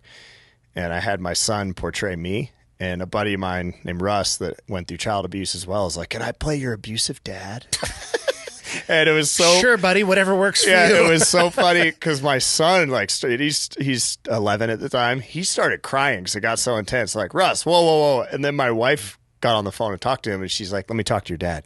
She's like, hey, just because you motherfuckers need therapy doesn't mean that my kid's going to need therapy, so chill out. And dude, she had our ass. And if you watch that opening scene of Devil You Know, like, and that song's about that shit, like, there's that 5-second clip where that dude rips that room open and takes that guitar from that little boy and smashes it. And that was therapeutic for me because I'm like, okay, I've turned pain into art, right? Yeah. Whether this works long-term or not, I don't know. But then that art then goes to the world. Then the world starts responding to me because they get the message. And some of them, it's not about abuse. It's about drug addiction. It's about all these things. But some of the DMs I get, dude, are wild. And I read them all. It doesn't surprise me because the more open you are, one thing I have found, so I do Friday episodes where I just answer questions. And I don't remember when I started getting emails. I made the mistake. I guess I thought it was a mistake at the time. I was like, if you have a question, shoot me an email. And I said my email address. I'm like, fuck, maybe I need to get a new email address now. But I'm looking at these questions, and the volume of questions that come in are shocking. And yes, it's easier to ask an anonymous person you'll never meet on the internet a question. But the themes, and it's men, and it's women, and it's young men, and middle-aged, and old men and women. I think the biggest mistake people make is thinking that they are the only one dealing with some shit. Right. And then you hear something about somebody talking honestly about where they came from and what they went through. It makes you feel like you're not alone. Right. It's helpful. It is. I get the same thing. I have a folder on my computer. I think it's up to about a dozen now of people who have written in and said, I didn't kill myself because of one of your podcast episodes. Yeah. And that's wild, right? Unfucking believable. Don't get me wrong. I'd never in a million years thought when I was going to start this, I know what I'm going to try to do is save people's lives. Because I'm not. But I try to be honest, and I try to bring people on like yourself who can talk about shit that they went through. I think one of the biggest lies that we tell ourselves is that I'm in this alone. Right. And I think if you can realize that you're not, when we walk down Main Street, everybody's dealing with their own shit. Right. You know, and people think that everybody's always watching them and judging them. Sometimes they are, but 99% of the time, in my own experience, anecdotally living my 46 years of life, almost nobody is paying attention to you because they're fucking struggling to live their own day. You know, we're our own worst enemy, man. And then I think that's why people will respond to that stuff because they realize they're not alone. Yeah. The messages since that dropped, that's only been out 2 weeks. Yeah. Crazy because I closed the record with a song called Day by Day. I could be the one I never had or wind up dead like my old man, fight the demons, face the past, or fade away in a whiskey glass, and just hit it, right? Even my buddy that I wrote it with is like, you sure you want to say that? And I'm like, I need to get it out, like see what's happening. And already on the YouTube, you can read the public comments of, hey, dude, this song's keeping me sober out of the drugs. I just keep replaying it. And that stuff, I think, is therapeutic to them, therapeutic to me. And it's, I don't know, again, maybe I need a therapist, but right now music's a pretty good one. And not everybody needs a therapist. Right. You know, some people do, some people don't, and some people figure out ways to work their way through that shit on their own. I don't know. So music for you started when this guy handed you that guitar off grid? Yeah. Mm-hmm. I'm assuming you taught yourself. I feel like you probably didn't sit down and put a lot of energy and effort and love into teaching you music. No. It was at nighttime. As soon as dinner was over, get the dishes done, I wanted nothing to do with hanging out, right? Yeah. Boom. Right to the bedroom. So I'd sit in there, light a lantern, and start cranking away on this guitar. And how'd you learn? By ear. But at that time, I mean, are there books on like how you can teach yourself with pictures like this is how you hold your hands? I still have some of the books that was brought home from the pawn shop, but they were just the chords to like CCR songs, but they had the little finger things so I could look at it and try to memorize it. But a lot of it was by ear. And my mom said she'd walk by my room and I had this little Sony CD player, took size D batteries. I remember it always like, Mom, do you got enough money to get me some more batteries? I got to listen to these albums. And so I'd sit in there and just hear the music and then learn it. So my mom's like, it was really weird when I heard you hear something and then seconds later play something really close to that. And that is a gift. I've talked to other songwriter, musician guys. They're like, that's from somewhere else. You're either born with that or you're not. Now, there's guys that can go learn music, but if you have the ear thing, that's a wild thing. And now my 16-year-old daughter, I walk by her room, I hear a Taylor Swift song, seconds later, her piano fires up. I'm like, oh, shit, can you do anything? Can you be a doctor? She's a Swiftie. Oh, yeah, she's a Swiftie. Many are. We got to stop her. Taylor Swift? No, my daughter. Oh, I was going to say, I don't know if we're allowed to say we should stop Taylor Swift. I can't believe you said that, as a matter of fact. Jesus. She might have an army that is larger than the United States military. Right. Waiting right outside that room. They will fucking come for us. Oh, yeah.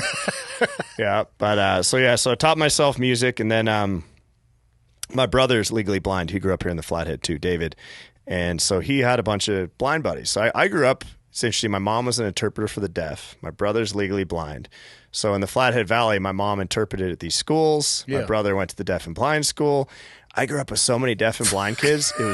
So I know how to finger spell like a fucking beast. So deaf people always get impressed because I see them sign it. I'm like, no way. And I jump in, but I can't read it well. So I'll say a bunch of shit and they get excited and then they start firing away. And I'm like, I'm sorry. See you later. Yeah. But he found me this blind guitar teacher. And if someone hears this that knows what happened to Floyd, I'm pretty sure he's not alive because he was on dialysis and really sick when I'd go see him. But I go to this little shitty apartment here in Kalispell, and he had a German Shepherd, and he could just shred. And my mom would just drop me off with this dude. And I remember it's like no AC, it's summertime, it's hot as balls. He'd come out completely blind, walking into shit. I'd help him find stuff in his house. And when I got him a guitar, he would just shred. And I would just sit there and study. So if anyone knows of a guy named Floyd that lived in Kalispell that was blind, long hair, crazy as hell, he was really sick then. So hopefully he's alive, but yeah. I don't know. So he taught me for a while, and then we moved to Butte, Montana, and that's right about middle school, and that's when I started a band, and we played. Called? I don't remember what the first variation of the band was called. I know what the second and third was, but we played the East Middle School, my guy, Ramsey over here, pep rally, and we played Sweet Home Alabama, Lynyrd Skynyrd, and the girls went crazy. And I was like, fuck yeah. I knew we could drop panties with those guitars coast to coast. Okay. Yeah, I was in. But so we did that. And then in high school, I had another band. We had Alive and Well. I thought that was a really clever name at the time. It's not bad. We're alive and we're well. Yeah. Still have the drum head in my rehearsal studio. But then we started doing talent shows. And then, so, dude, I'm not going to mention again, got me the guitar to be my friend. And then when the guitar took center stage in high school, then he's like, fuck that. And started taking the guitars away from me. Because it wasn't why he gave it to you. Right. And I remember this pivotal moment that is burned into my brain because single wide trailer with an addition. He would sit here in this chair. My room was back here covered with Nirvana and Alice in Chains posters that he hated. And so I would have to walk by and he'd inspect me to make sure I wasn't taking anything to school, guitars. And then I'd go out, my mom would drive me 16 miles to Butte High School. So I started dropping the guitar out the back window of the trailer. My mom would go out, snag the guitar, hide it under the seat of the truck. I'd walk by, pass inspection. Have a nice day. Hope you don't die. Yeah. Or maybe, hopefully you do.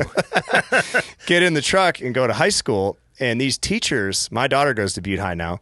Some of these teachers that helped me with this undercover guitar playing operation are still at Butte High. And I'd get notes from them to let me skip class to go to either auto shop with Mr. Shea or Miss Perusich's choir class. And they'd give me excuse notes and I could just go play guitar because they knew I was a weirdo about that. And then it was problematic when I won the talent show because I'm like, oh, fuck, this is in the newspaper. I don't think he ever read the article, but I was sweating bullets that I won the talent show. And I was like, oh, shit. But and then I got out of Montana and went to Los Angeles. So, At what age? 18? 18. Yeah, I moved out when I was 17 in the party house and got into Musicians Institute. And that was a funny story because my mom was so thankful because before I moved out at 17, it was about a month or two before I turned 17, I started having recruiters to the house. The Navy guy, the Marine guy, because I was like, I kind of am in a really shitty militant situation now. And like maybe I could teach you guys some things. Right. And like you, I watched Navy SEALs, Rambo, and I was like, I can break down an AK-47 with a blindfold on when I was 7. So this might be a pretty clear path for me. And I remember my mom being like, no. And that step piece of shit was like, yeah, fucking sign him up the day he turned 17. Which is weird because he probably is very anti-government, but wanted to turn you over to the military, Yes. which is run by the fucking government. Exactly. So 17, mom refused to sign. I'm waiting until I'm 18. Mom brings home something about this guitar school in Hollywood. I'm coming off this talent show win, this and that. And she's like, hey, Musicians Institute, you should check it out. And you got to audition. You got to send a tape in. So I sent the tape in, and it's right before I graduated. She came in that house just lit like a light bulb. You're accepted to music school. Praise Jesus. And she was like jumping up and down that I got into music school and that the military was not going to happen. And to this day, I think a lot of the military charity stuff I do, because I spend a ton of time doing that, is probably because I felt like, I'm like, oh, fuck, I should have served, right? And I didn't, so how can I serve those that serve us? Yeah. So that's what we do our charity stuff. I'm like, all right, I can give to those that gave. So when you went out to L.A., was it just all music all the time? yeah, I went hard for a year or two in L.A. partying. But again, I was a kid that came from off the grid, so I got there and I'm like, I want chicks, booze, let's go. And everybody there was doing that. You're 18, 19 years old. You move to Hollywood. You think you're a rock star. I mean, everybody was just cocaine and booze all the time, you know. And a lot of those guys burned out. A lot of those guys, I know a couple guys that died that I live with, overdose. Like one addiction led to another one. And it was chaos and pandemonium. And but I got kicked out because I didn't pass music theory. So then I went back to Montana on a Greyhound bus from LA and brought a bass player back, got my high school drummer, Logan Dudding, and we went back to Hollywood for me to re-sign up to do year one again when it's a 2-year school. So I attempted music school twice. Did you ever successfully graduate? No. You're never going to become anything, Mr. I know. Montana. You'll never have a record. And what's funny is when we... What's this? Yeah. when we took the bus back to Greyhound in Montana, I had a Harley Davidson Sportster, and I took that out in Butte, and I got in a horrific car accident at a stoplight in Butte. I got rear-ended by a lady that was doing 50-plus miles an hour, tore an ACL, shattered leg. Nobody ever sees people on bikes. Right. I'm not worried about other bikes when I'm on my bike. I'm worried about people not seeing me and wiping me off the road like a bug. Oh, yeah. She had a seizure, so she was asleep at McDonald's, put her foot down, and people kept seeing this car sending it, and she was just ripping. And thank God she angled me. There was a car behind me, so she came this way and flipped my bike that way, which broke the left leg, ACL, and then my body went into her windshield. No helmet. I just remember hearing kaboom and seeing blue, and that was it. And then I wake up and I'm in the middle of Harrison Avenue in Butte, Montana. I'm like, where the fuck am I? Is this a dream? Why is my motorcycle not here? And I stood up, which was a bad mistake because the bone did one of these from the hole the peg put in my ankle. And I remember seeing bone and I was like, oh no. I'm going to go ahead and sit down. I'm going to go ahead and do this. And I pulled myself off the street, and then ambulances and shit showed up. And that was one of those points where I'm like, all right, I'm going to go back to music school. But interesting enough, I got my settlement check. So you got to remember, all this time we were really fucking poor, and I was on student loans and didn't have a pot to piss in. And that settlement check, that's why this story is important. I got $100,000. And that was a terrible idea for me at 19 or 20 years old because I had a couple parties, you know, things got out of hand. Probably get some good cocaine with 100G. Right. But my brother, Dustin, made me pay off college. He's like, smart. Before I allow you to spend a dime of this, I'm like, what do you think you're my dad? And he's like, kind of. And he's like, before you get to touch a dime, pay off college. And it was like 35, 40 grand. I'd gotten in debt. And he's like, and you didn't even graduate. I'm like, I know, but it was really, really fun. So I paid off college and moved from Los Angeles to Nashville. And then how did it progress from there? I mean, from my understanding, knowing almost nothing about the music industry, the percentage of people that succeed, microscopic. Right. In comparison to the percentage of people that want to go down that path. Correct. Yeah. So it's one of the toughest businesses. There's like no guarantee, and I see talent get in the way of people's success all the time. Meaning I know a lot of people that aren't willing to put in the work because they think their talent, you know, they can out-sing me, they can out-play, they can do everything. And they think it should be enough. They think that should be enough, and that someone's going to show up in a limousine and be like, get on in, man, you want a record deal? And I was always the guy that was like, I know from my childhood I can outwork every motherfucker in this town. And that was always kind of my mentality of like, all right, I'll drive further, I'll play longer. And it took me a lot longer than I'd thought in my head, you know. But how does it build, though? I mean, you get to Nashville. What are the steps along the way for something like this record that is sitting in front of us to actually occur? What are the steps that you kind of climb to get there? It was first getting a music gig on Broadway. But first I had to fry chickens at Harris Teeter because I had to find a minimum wage job. Then hanging out on Broadway, I started getting in fistfights because I had that Butte mentality. And one of the guys at Tootsie's was like, hey, good job. You want a job? I was like, sweet. So then I became a bouncer. Then I worked my way onto the stage on Thursday nights. Then from there, I meet my wife at Tootsie's. We actually got married at Tootsie's Orchid Lounge, a famous honky-tonk. And then she's like, you need to stop doing the cover music shit and write your own song. So I give my wife a ton of credit. She found me at a time in my life I was a shit show. And she's 6 years older than me. Why she would marry a 21-year-old version of myself, I'll never understand. Because I was like, wow. Maybe she saw the beauty in you, Tim. She must have. I'm a pretty fucking hot dude. I mean, let's talk. She realized you were a gem and you just needed to be polished. Right. Yeah, I was like, I was a lump of coal, that's for sure. Which could be turned into a diamond. True. Diamond in the rough. But so then I started songwriting and got a publishing deal. So that's step one. Publishing deal. Publishing deal, yes. Meaning you write for other people? Yes. Okay. But they give you money. So they give you what's called like an advance, right? So they'll pay you X a month to write X amount of songs a Who month. gets those songs, though? They do. And what do they do? Do they pitch them? So they will take Okay. them to big famous artists and say, hey, this song Tim and Bill and whoever wrote, you should record it. If that song gets cut, then they retain a huge chunk of that money. So they're advancing you money to live your life, to pay your bills with music. They're gambling. It's high-risk gambling. Okay, we're going to give this guy $50,000 this year. This is a for instance.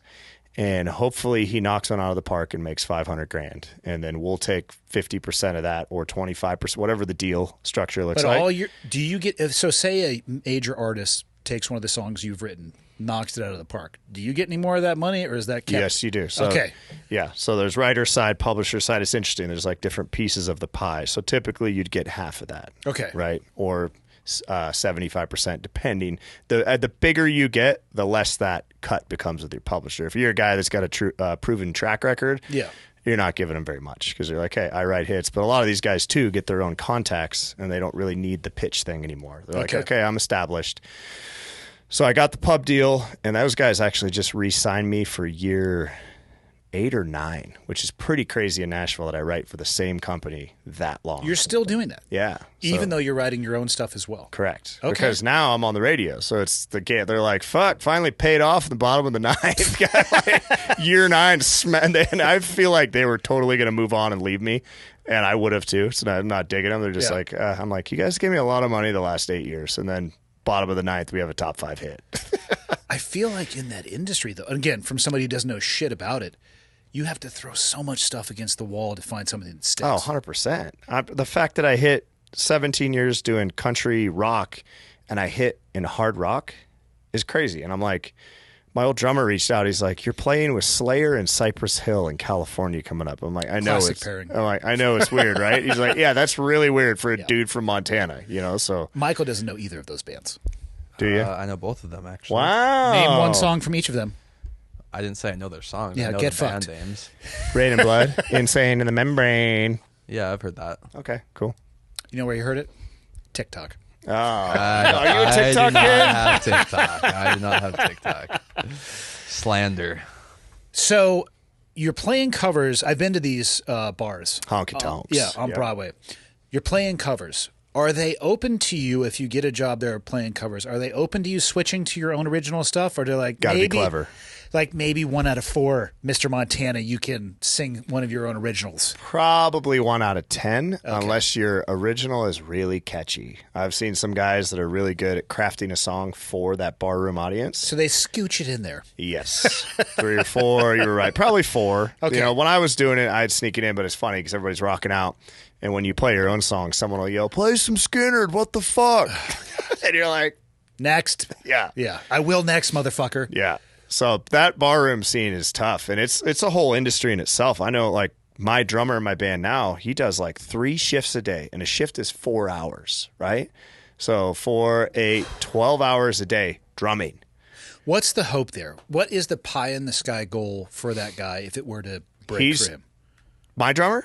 The guy who's going to work on one of those honky toffs 3 shifts a day, is he hoping to get picked up by a band that's going to grow? Is he just happy playing music? Like, what's some the of end those state? dudes? It's different. I know some guys that have turned that into a business. They're making 6 figures a year playing honky tonks and playing cover songs.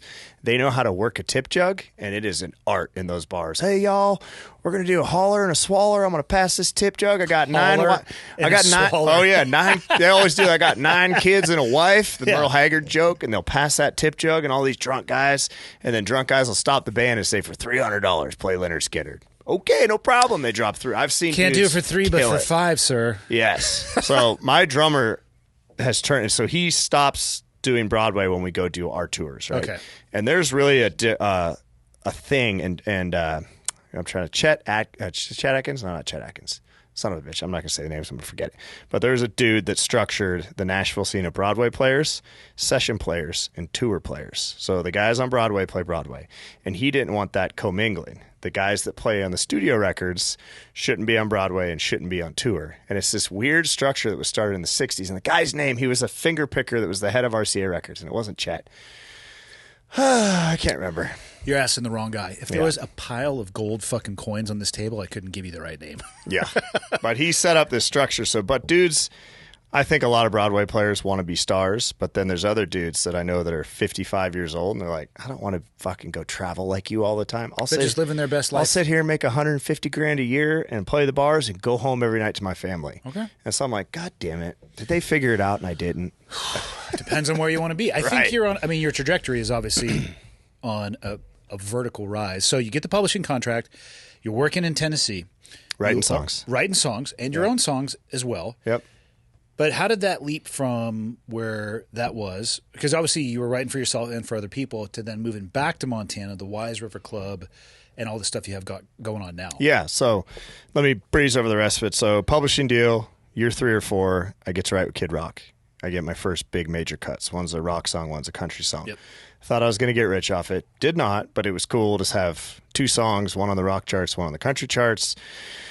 Somewhere shortly after that, I started doing independent records. Hillbilly Rich ended up going pretty viral. Then I did Mostly Stoned with our guy Charlie Sheen, and all of a sudden the record label calls and says, hey, we want to meet with you. And it's Michael Knox, who discovered Jason Aldean, brings me to BMG Records, and BMG says, let's do a record contract. How are those meetings? Are they wining and dining you? Or are they? It was in an office, and it's interesting because I've had 30 of those meetings or more where they just say no. No, man, I don't get it. No. So I'd been through the ringer, and I'd met with that label before, and they passed on me. And this time I come in with all this momentum. It's in the press. It's streaming well. Charlie Sheen directed this video, wrote this video, directed. Roll in, and they're like, all right. And I was like, you guys passed on me before. They're like, we know, but you went out and built it. You got a well-oiled machine going. So they're like, you weren't ready. Yeah, are you ready, boy? We knew what you were going to be. So you want to be a star. But you weren't there yet. I'd be like, fuck you. So they signed the record deal, and then I spend 3 years doing this country rock thing that's not clicking. And I'm like, fuck. So I've got this feeling in my soul that the radio dreams are probably over. So I come back to Montana. I start working on this song called Devil You Know, kind of as a middle finger, honestly, because I was doing the country thing. And I was like, let's do a hard rock thing, because I grew up on grunge. Yeah. I lived in remote Montana, but I was listening to Nirvana, Alice in Chains, all these rock bands. Were you doing country because you thought that's what would click on the radio? Like in your heart, is that what you really wanted to be doing? No. Okay. No, it drives me nuts. Some of that I put on country radio today, and I'm like, I can't stomach it. Yeah. You know, and I'm just like, you thought that was the path. Right. I'm like, okay, this is where you make the most money. And I think it was geographical too. I was like, I'm from Montana, right? And that's what we do, right? Is we play country music, the Montana guy. And then I hear a lot of Taylor Swift up here. I know. And then I realized my childhood's pretty fucking metal. So I should dip into that. I think it's more headbanger metal than it is country. Hey, y'all. Yeah. Right. So I start working on Devil You Know. I come to Montana, I'm doing a tour, and I go to the Wise River Club.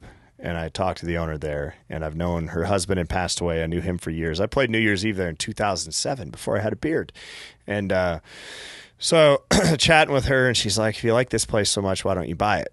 So I go outside, and I also got to mention, this story wouldn't make sense if I didn't go back 11 years ago and tell you that Billy Gibbons found me in Nashville and took me under his wing. So you're going to have to explain to people who Billy Gibbons is. Billy Gibbons is a Rock and Roll Hall of Fame member, most famously known for founding a band called Z.Z Top from Houston, Texas. And that with hits people will such recognize. As LaGrange, Sharp Dressed Man, Legs, Tush. Michael, ZZ Tops, do you recognize that? Oh, I definitely know ZZ. Yeah. Even the younger generation that will drive this fucking country into oblivion off the cliff recognizes ZZ Tops. Yes, exactly. So Billy found me 11 years ago and put me on tour with ZZ Top. That kind of kept the wheels turning for a while, right? It wasn't going to blow me up, but he taught me so much about touring, artistry, songwriting, guitars, outfits, and being a great human being. A dude, anybody on the street stops him. Can I get an autograph? No problem. Done deal. Selfie. And I said, Billy, how do you take so many photos? And he goes, it's not a problem when they ask for photos. It's a problem when they don't. And I was like, interesting. That's a really good headspace. Yeah. So me and Billy built this amazing relationship, and I'm back in Montana thinking my record deal's probably going to end. The radio dreams are over. I wasn't giving up on music. I was giving up on the commercial side of music. How do the record labels, how do they treat you when it's not clicking? Like the record deal you had, it's not landing where it wants. Are they tolerant of that, or do you just stop hearing from them? My label was really good. They'd give me a budget to go try again.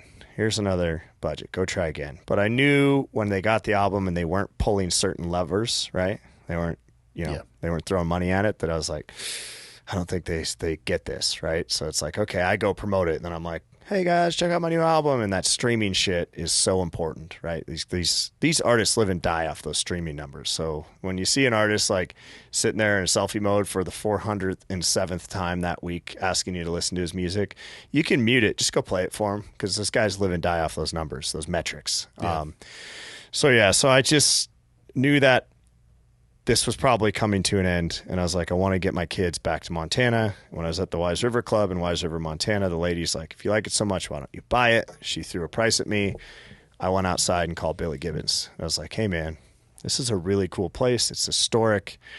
We should buy this. And he's like, bag it up. He loves saying bag it up, even though you can't bag up a building. Yeah. You're spraying it for bugs. That would be the only way that I know. Right. Yeah. So we ended up putting a deal together to buy it. I rent a house in the Big Hole Valley, which is right down the street from the bar, which is great elk hunting, by the way. Indeed. This year. And I rent this house. I move my family. I don't really tell my record label that I'm moving. And I mean, they don't need to know everything. Right. I turn in the little EP, 4 or 5 songs with Devil You Know on it, and I bail. I'm just like, see ya. And I go to Montana, and I'm setting up and shit like that. And here's the weird thing, whether you believe this is divine intervention. I've had some weird things in my life that are like really odd. I was waiting for a closing date on the bar because we were waiting for an environmental thing to get inspected and a liquor license approval. So everything's up in the air. I just knew we were 99% there, but something could fuck it up. I get a call. I move into Montana back like August 1st, 2023. They get a call and said, hey, August 30th, 2023, you're going to close. I'm like, sick. Deal's done. We're going to close on the bar. Awesome. My label calls. Hey, we had a really big call, and I'm fully expecting to hear we're not going to be able to do business with you anymore, right? Mm-hmm. We have a really big call, and we think Devil You Know is a hit song. Congratulations. The first time in your very long career you're going to national radio. And I'm like, I started bawling. I'm about to cry talking about it. Like that much work and ups and downs. And I said, when are we going to radio? And they said, August 30th, 2023. And I'm like, fuck. Hey, God, plan A and plan B, same day. Yeah. And it gets put out to radio. And iHeart has a program, iHeartRadio, called On the Verge. And they named me On the Verge Artist. And all these label people are calling me going, your life literally just changed. And I'm like, what does this mean? They're like, you're immediately added to all of their stations because they believe in this single so much. So it skyrockets up the charts. I'm the first time dude, and I'm like looking at my name by Metallica and the Green Day, and I'm like, what in the fuck is happening? And the fact that it's happening on hard rock charts, that was a last minute decision by the label. This guy's rock. Send him to rock. We need rock. And so they push it out there, and I was driving, totally having an anxiety attack because I never owned a restaurant or a bar, so I'm like way out of my league up there, right? I was driving back and forth to Butte, picking up groceries. Stealing trucks, garbage cans. And I'm on the Billboard, the Billboard magazine. I have an email automated on my phone that pops up. And all of a sudden my phone pings, and I look and I'm like, oh, Billboard spam mail. And it says Billboard Tim Montana. And I'm like, that's an article. And I click it, and it said, top 20 first-timer Tim Montana hits Billboard charts. Bawling, almost crashed my truck. And I'm like, oh, God, pull over to the side of the road. It was this crazy thing, like when I thought that shit was over, it came back in a big way. And 17 years in that town, from doing everything from frying chicken to being a bouncer to being a door guy to being shit on and told no by every label multiple times, to throwing the towel in on the commercial idea. Again, I want to specify, I was not giving up on music. I knew I'd grown a big enough fan base around the country that I could tour on a small level forever. And then moving to Montana, and everything changed overnight to where, bam, we go on the Stain tour with Seether. This Friday, I go to meet a bunch of my heroes, Bush, Jerry Cantrell from Alice in Chains, Candlebox, Live Nation tour. Then we just announced Seether, Skillet in the fall, direct for Miles Kennedy. And I'm like, Jesus Christ. I mean, we are running hard. But it's like, I'm just like, whoa, I get to meet Jerry Cantrell Friday. How many people can you say, this is a weird thing I was thinking about, like, how many people get to know the exact date and time they meet their hero? Because he's the last guy on my Mount Rushmore of rock stars that I haven't met. And I get to meet him Friday at 2 p.m. in Bend, Oregon. That's awesome. I hope he's cool. I hope so, too. He wrote Rooster about his dad. My experience has been hit or miss. Really? Not with him. With people in that With your heroes, yeah. With people in that orbit. Yeah. It's been hit or miss. Some swings and misses, some grand slams. Yeah, but I mean, Rooster, Alice in Chains, about his dad who was the sniper. Tim Kennedy's walkout song, no big deal. Yeah. And I heard he wears his dad's dog tags, and I think his grandfather was a World War II vet, big military family. Yeah. And for him to write... That song's fucking amazing. Right, and for him to write a pro-military song in the 90s, when that was not a thing, when the grunge crowd was not talking about military, I'm like, kudos to that guy. Like, no one was doing that back then in the grunge space.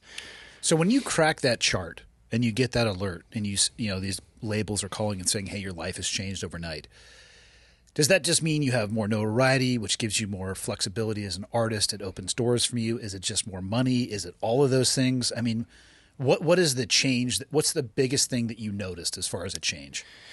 I mean, it's the first thing is the stamp of validation that everything I did for the last almost 2 decades led to a moment, right? And if that's my only moment I ever get, like, top 5 hit, like that's wild, right? I never thought I'd get to see that. Early on I did. I thought it was easy, and then as I got going, I'm like, shit. But it opened the floodgates for the touring side to where now and my manager Darren put it a good way. He's like, for the first time ever, the phone is ringing. We're not making the phone calls and begging and asking. It's reversed. It's reversed. He's like, the phone's blowing up. How do we get this guy? How do we get this guy? So there's that. You don't get rich off one song like that. And honestly, you build up all this debt with your record label. You got to pay all that back. But yeah, people forget that advances. Oh, yeah. The advance means on future money made. Exactly. And for me being in the business this long, I'm like, boy, that's a big fucking pile I got to chunk down. Yeah. But it's funny how they don't forget about it, right? Oh, yeah. Yeah, they got those ledgers and accountants and all. Yeah, fuckers. But it immediately just validates you as a real artist. And all of a sudden, it changes in the sense of the tour. And here was the biggest change I noticed, because I was flipping out in Wise River during this whole rise. You know, I was up there literally didn't sleep for a couple days because the bar I didn't know how to do it. And I was like, we're going to fuck this thing up. I cannot lose my hero's investment, with Billy being involved and some of my buddies. So I was really diving into that while this song is climbing the charts. And this beginning of this year, the song peaked at number 5 for 3 weeks. And I went on tour with Stained. And I went to Florida, and I played my first show since I'd moved back to Montana. And we're rocking and rolling, and I'm telling my story, and they're like, sick. And the last song I got to was Devil You Know, and that whole fucking crowd sang it back to me. And I'm like, whoa. And all those people were like, that's the Devil You Know guy. And it was so funny that they didn't know any of my other songs that my fan base knows, but they knew that one because they'd heard it on the radio for months at that point. That's got to be wild standing. I'm assuming it was a crowd of thousands of people singing that back to you. It was wild. Yeah, the craziest. And I was like, oh, because you hear artists tell that same story, right? About like when the crowd sings the song back. I kind of didn't think that was ever going to happen for me, unless it was Montana bars and shit where they know my stuff. But hearing them sing every word back and then come to the merch table and just meeting all these people in the rock space. And last Friday, YouTube put a billboard of me on Sunset Boulevard in Hollywood, and that was pretty wild because I used to be broke as shit, and I'd walk Sunset Boulevard and look at all the billboards of the different celebrities and my guitar, looking for coke, I'm just kidding. Yeah. Finding coke. Maybe it was Clorox bleach, who knows. Yeah, cut with baby powder. And I never did drugs, kids. It was laundry detergent. Yeah, accidentally never did drugs. Yeah. Fuck. But Man, yeah, that's it's wild. been interesting. And the wild thing is now the work starts.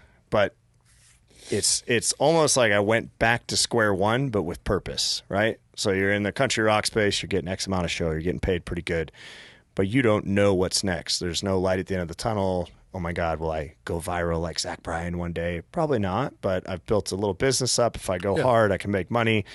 But then you take a step back to first base, and now there's a flashlight pointing at first, second, third, home, because you have this machine now working. And you're like, oh.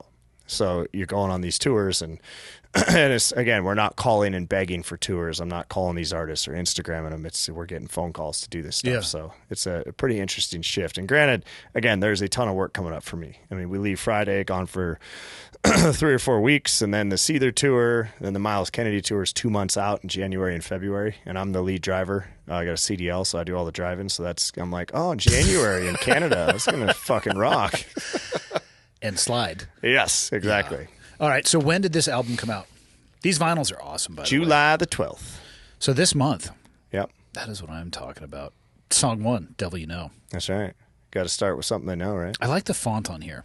Yeah, this guy Ryan Clark did that, and he's got a band called Demon Slayer, Demon Hunter, whatever the Special Forces guys use to interrogate. Am I crazy? There was a band that got famous because other bands didn't want their music being played to interrogate people, but these guys are like, here you go, Demon I don't know Hunter. if they played it to interrogate people. They may have played it to keep them awake. Ah, okay, to keep them awake. In between questions. All right. So you have something like this that comes out, though. How long do you have to celebrate that before you have to think about what comes out after this? I've already got 6 or 7 new ones written for the next project. Okay. So anytime I So have... zero amount of seconds are spent. Yeah. We were talking about the next record on record release day. Where Okay. I was like, can I have a minute? Can I have a minute to sit here and be like, oh, because that was a year and a half of work, and in a lot of ways, a lifetime of work when that thing came out. And I was like, oh, this one's connecting. You know, this one's working. This is my 7th album I've made, you know, so this is pretty wild transition of events. How many of those were in the rock space, though? Making what you actually wanted to make. Yeah, full rock. This is the first full rock. I did one independent called Tim Montana and the Shrednecks in probably 2009. I did The Late Show with David Letterman in 2008. A year later, I did this kind of rock project, and it didn't work. It didn't do anything. Yeah. But again, it's like, if you don't have a machine, a vehicle, that kind of stuff, you're just hoping to go viral. Like, it's, okay, 1 in 10 million, you know, Yeah. works out for. So this is definitely the first full-length rock album. I'm assuming your subsequent albums will be just embracing where you want to take Yeah, it. because these fuckers let me in. You know, it's like you banging on these doors, no one answers, and then Careful with that motion. Michael gets excited with the one. this one, Yeah. 2 dudes, 1 cup Yeah, it's his favorite video. of coffee. Black Rifle, of course. Indeed. Yeah. But yeah, so writing the next one will be interesting. A lot of interviews I'm doing are like, they're like, are you going to keep writing about all this dark shit? And I'm like, I don't know. I mean, rock is the market for that, right? Yeah. You can write the depressing, crazy, dark shit. One of the best ones on here, by the way, Die Today. If you haven't checked out Die Today, I'm pretty sure you actually texted that to me. I did, because that was the title I had. I forgot to die today. And I'm like, that's really interesting. Is this a suicide song? I don't need another suicide song. And Christian Craighead messaged me on Instagram as I was trying to write it for the 13th time. And he just said, hey, sent me some video or some shit. Yeah. Clicked immediately. This is about dudes that run into gunfire. And so I wrote that, I forgot to die today. Shadows can fill my empty grave, about people, whether it's ambulance drivers, LEOs, military, or just a random person that pulls someone out of a burning car. I'm like, this is not a song about dying. This is a song about living, but putting your life on the back burner to go save someone else's life, you know? So, Yeah. I don't know shit about songwriting, but I feel like you could use your experiences and they could be the inspiration for your writing, but you know what I mean? It doesn't always have to be dark. Right. I feel like you could navigate that, you know, even whitewater rivers, they have some flat shit in between. I don't know anything about whitewater rafting, but I assume you have a little bit of break in between the Class 5 rapids. Right. You know? Well, we do I love comedy too. So me Matt Best and Jared Taylor did that One Horseshoe Project where we're just idiots dressed like 90s. Those two are 100% out of their minds. Oh, yeah. Yeah. And me and Matt did the Quarantine song. Did you hear that one? Yes. That went viral and charted in Ukraine and Russia. And I don't know if that's good. No, I mean, it's it was before but... the invasion. Listen to this shit. The song blows up online, where even Matt Bass is like, holy shit, this is getting viewed a lot. And then people started making parodies and covers of the song and tagging all of us in it. And a bunch of them were Russian military guys like holding guns, quarantine. And then Ukrainian guys would make videos. And then when the invasion happened, one of my old manager was like, hey, good job starting that war, dude. That's a song about COVID. I'm like, internet is why they dance to that holding machine guns? I don't know. Because the internet is undefeated. True. It's such a glorious tool, and it will be the downfall of us all, I think. We will end AI. Yeah. We're going to get our water rations from the robot masters here shortly. Yep. But whatever. No, that's cool, man. Matt and JT are so ridiculously creative. Oh, yeah. I think it's tied to a slight, at least in JT's case, a slight level of insanity. Right. I was just in France with both of them for that Normandy stuff. thing looks sick. I shared a house with no, actually didn't share a house with JT. Matt was in our house. JT would come over. He has some ideas that I would describe as unconventional. Yes, 100%. And he executes them well. Yeah. But he also knows so much. We just got some new cameras for the studio, and I made a video about selling the ones that we have, which we got to ship off this week. He immediately calls me. What are you going to buy? I'm like, I don't know. I was just focusing on selling the other ones. This is what you need to buy. Do this. Okay. And they're awesome. Right. So he's a genius. What was it like skydiving into there? We didn't skydive. We did a static line jump. Okay. It was skydiving is when you're actually falling through the air. So that's a certain kind. So I wouldn't call in general jumping out of a plane skydiving, right? Skydiving, if you say that to a civilian, they're going to mean free fall associated. So probably going to be getting out around 13,000 feet, falling until about 3,000 feet, deploying your parachute. Okay. Static lining is when you literally hook up the cable. That's the static line, so it pulls your parachute off your back. You don't get any free fall. So that's called static line. Correct. Copy. Yeah, the static line rips your parachute off. It was really cool. The coolest thing about that, for me, the whole thing, that was one of the last things on my bucket list, being able to go see the American Cemetery overlooking Omaha Beach. I did it a couple of years ago. So powerful. Fuck. Right. And we were at Omaha Beach the day after the 80th anniversary, mostly because these dignitaries were all there and their security bubbles ruined everything. I didn't want to go sit there for 10 hours before the day started at 6 a.m. So we went the day after, but looking at Omaha Beach on low tide. The coolest thing, though, there was, I think, about 60 World War II vets they tried to get over there. One died on the flight over. I saw that, yeah. So I think 59 made it. They were treated like the biggest rock star you've ever heard of from the people who live in France. It was fucking awesome. People in tears saying thank you. It was just unbelievable. And I realized that, I've traveled around France a little bit, but they treat Americans the best over there because they haven't forgotten. Right? Even for a civilian going in, they're like, oh, you're an American. They're cool. Then you go to Paris, they're like, fuck you. But you go to Normandy, and they're like, oh, we stayed in Bayeux. And they were so nice. I think people in Paris just hate everybody. I know. To include other Parisians. Right. I think that's how you say that. No, but it was great. It was cool. Static lining, though, I mean, you're out of the aircraft, your chute's open in seconds, and you're like 1,000 feet off the ground. So you have limited steerability, and you kind of lay in there. Having said that, it was super cool to jump out of the static line cable we hooked up to was the same one the jumpers did. On D-Day. Shit. Yeah. I gave it a little visual inspection. I didn't know what kind of maintenance it had in the 80 years since then. So I gave it a little once over. Right. But truly a pretty epic experience. I'm terrified of airplanes, and I've slowly gotten over that. And one of the things that helped me get over it was I jumped out of a plane. Yeah. And I was fucking mortified. But I did it with SOCOM guys in Tampa. Okay. They invited me and the guys at tandem jump where you're strapped to a guy. Thank God. And did you go facing each other or just normal?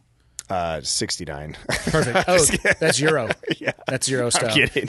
No, he was an older guy, and I'm like, he had done X. I think he broke some world record for X amount of jumps in a day or something. Those SOCOM guys, they do it all the time. And but it was funny because I get medicated like Xanax to get on a Southwest flight. What are you afraid of? I don't know. But later in life, another funny thing my mom told me is that I was playing in the field in Lakeside, Montana when the Montana band buzzed the crowd on July 4th and their plane crashed. She's like, you and your brother were in that field. I was so glad he was blind and that you were too young to remember. When she told me that, I'm like, oh, thanks for telling me when I'm 35 why my hands sweat anytime I see an airplane. Like, You getting over it, though? Yeah, so that I just found doing it right all the time, and with my career I have to. So I've never let a flight get in the way of work. I've just either had to medicate. It started with me getting drunk on planes, and then it would led to drunk and taking, benzos to cool the nerves, and that was bad because that's an all-day blackout. And then all of a sudden it ended the alcohol and then went to like a half of a benzo to fly. And then I was like, I'm tired of medicating for this shit, right? I'm just tired of being scared of something. So when SOCOM offered for me, would that be skydiving if I'm jumping out? Yes. Okay, so that's skydiving. Yep. So when they offered that, my initial thought was absolutely not. And then my next thought, I called him back and I was like, I have to do it. But just know I'm freaked the fuck out, but I'm going to cowboy up. And I thought about, do I take my medication? I was like, no. No. And you don't want to blur that experience. Right. I wanted to just full on do it and feel it and embrace it. But the funny thing was we get up to elevation and the guy I was jumping with was like, all right, I'm going to nudge. We're going to fall. And I was like, got it. And I grabbed the bar above the back door.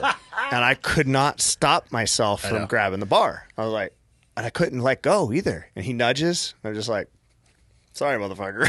And he's like, pushes again, and our legs break free. And I was still hanging on. So we swing out and go into a nosedive. And finally he got it. I don't think he was panicked. I was kind of panicked because I was like, is this normal? What did I do? Why are we doing a fucking backflip right now? Why would you not do a backflip? Right. And when we got to the ground, he laughs. He's like, man, for being so scared of jumping out of a plane, I didn't know your first move was going to be a backflip. So. Those bars are there for the tandem master's help. But damn, they are right in the eye line of the passenger. The number of times I have had passengers grab the bars. I've had people tell me in the door, no, I don't want to do this. And I always say the same thing. No problem. We'll get back in the aircraft, but you have to let go. So they do, and I just bear hug them and we go. Right. So that's the move. Yeah. And it was pretty sick, and they had another guy film it. Yeah. And this dude was like fucking squirrel, man. He just disappeared in the clouds and come back out with his camera, and he's a special operations guy, and he sent me the video afterwards, and I have it. It's pretty sick, but I was like, okay, I did it. I don't know if I'd do it again. Maybe. It's not for everybody. It's a good experience. I'll take it. Do you want to take me on a date? Sure. Okay. We're going to go facing, though. Do you pull out? Well, we're going to go facing each other. We're going to have deep eye contact as we go out. Reverse 69 so my head's in your ass. Swedish style. Swedish jumping. Jesus. No, tandems are fun. I've taken thousands of people for their first tandem. It's a cool experience. Yeah. How do you expose your kids to this rise and what you do and keep them normal?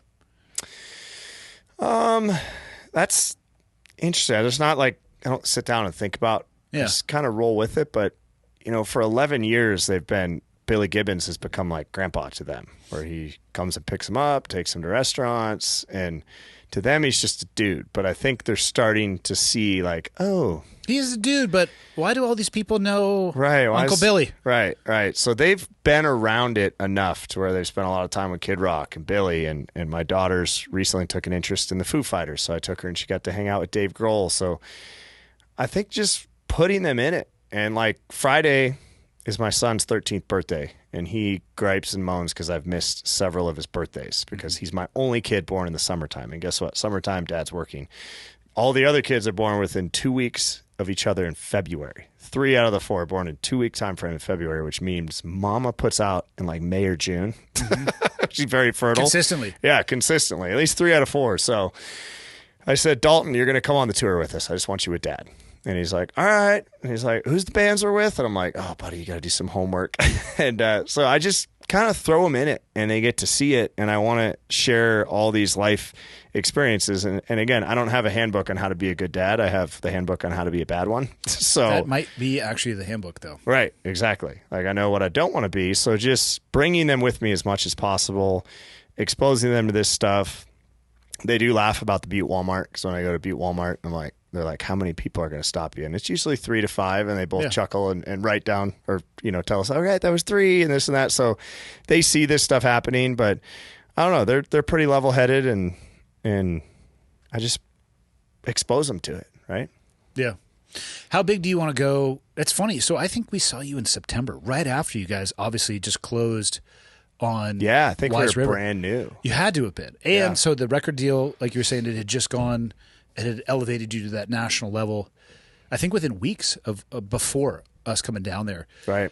How big do you want to try to get? Explain what you have going on there, because you talked about it a little bit, the geography, but talk about what you want to do with that place, because it's pretty cool. You gave us the full tour.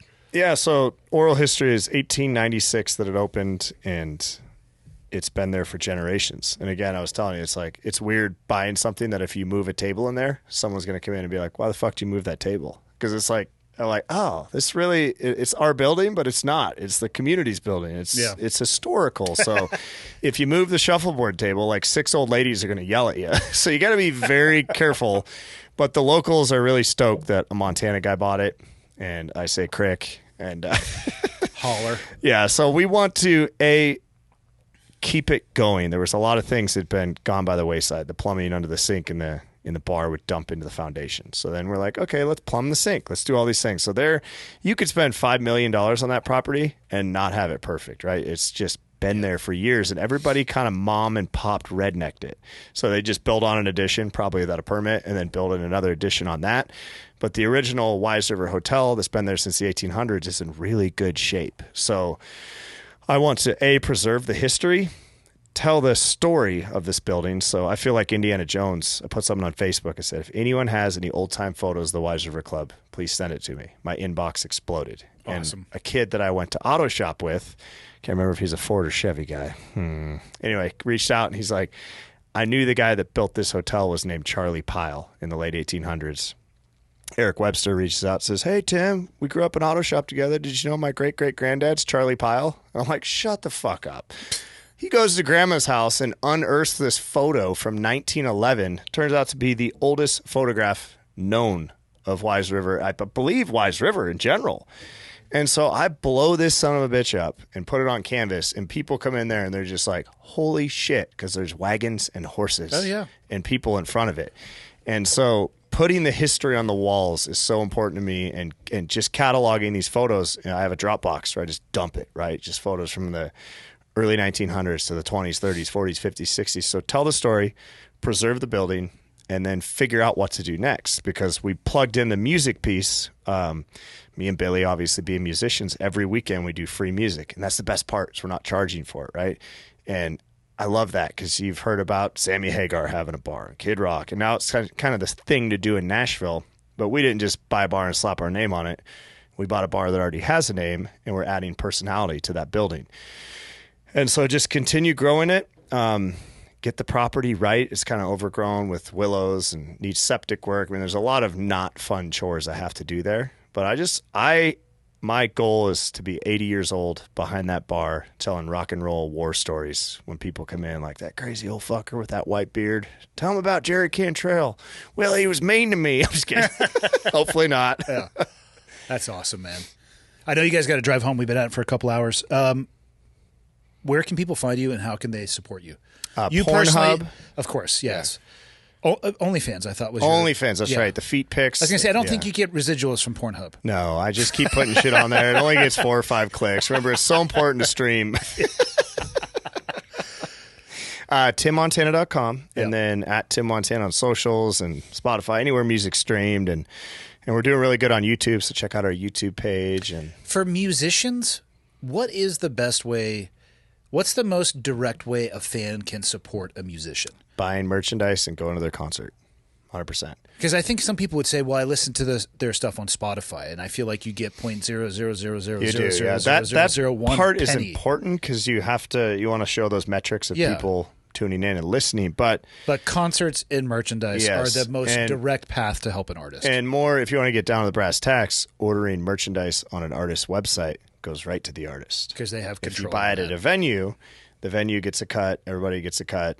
But if you go to their website, you get the most. But buying that merch and paying for tickets, hard tickets to go see your favorite band, is how you're going to help these guys get down the road. And if they come to your town and do a show and nobody shows up, you might not see those fuckers again. They might have to go back and get another job. I mean, it's a crazy business. No guarantees. You can be the most talented fucker on earth. No guarantees. But if you love a band, you love an artist, go out and support them. Buy their merch, buy their tickets, share their shit, tell your friends, So Hell yeah. Closing thoughts by Tim Montana before we get you back on the Montana roads. Oh God, closing thoughts. I don't know. I'm honored to be here, and let's not use words like that. I'm fucking stoked to be up in this better. bitch. Yeah. Honored, like we didn't defeat any fascists or Nazis today. Right. You should come to my American Thread shoot. That's the veteran event we've done. So it's I'm terrible at sports. I don't golf, so we started a sporting clay shoot, and that's better than golf. We've done it for 4 years, and we've raised over $1 million. And the best part is, all of me and my buddies do it for volunteer base. We're not some 501c3 that takes 80%, donates 20. We identify groups that do great things in the vet community, and then Fort Campbell's actually got involved, so they'll land helicopters during the whole event and bring 5th Group and 160th guys down. Hell and yeah. It's become the coolest thing ever. And we've had everybody from Charlie Sheen to Aaron Lewis to just Lee Greenwood, Steve Crop, all these, celebrities show up. Kobe Calais, Collective Soul last year. And we just raised a ton of money. So it's a really cool event. AmericanThreadshoot.com. And come out and shoot some guns and raise some money. Cool, man. Right on, brother. Thanks for coming up. Thanks for having me. Yeah, man. My pleasure.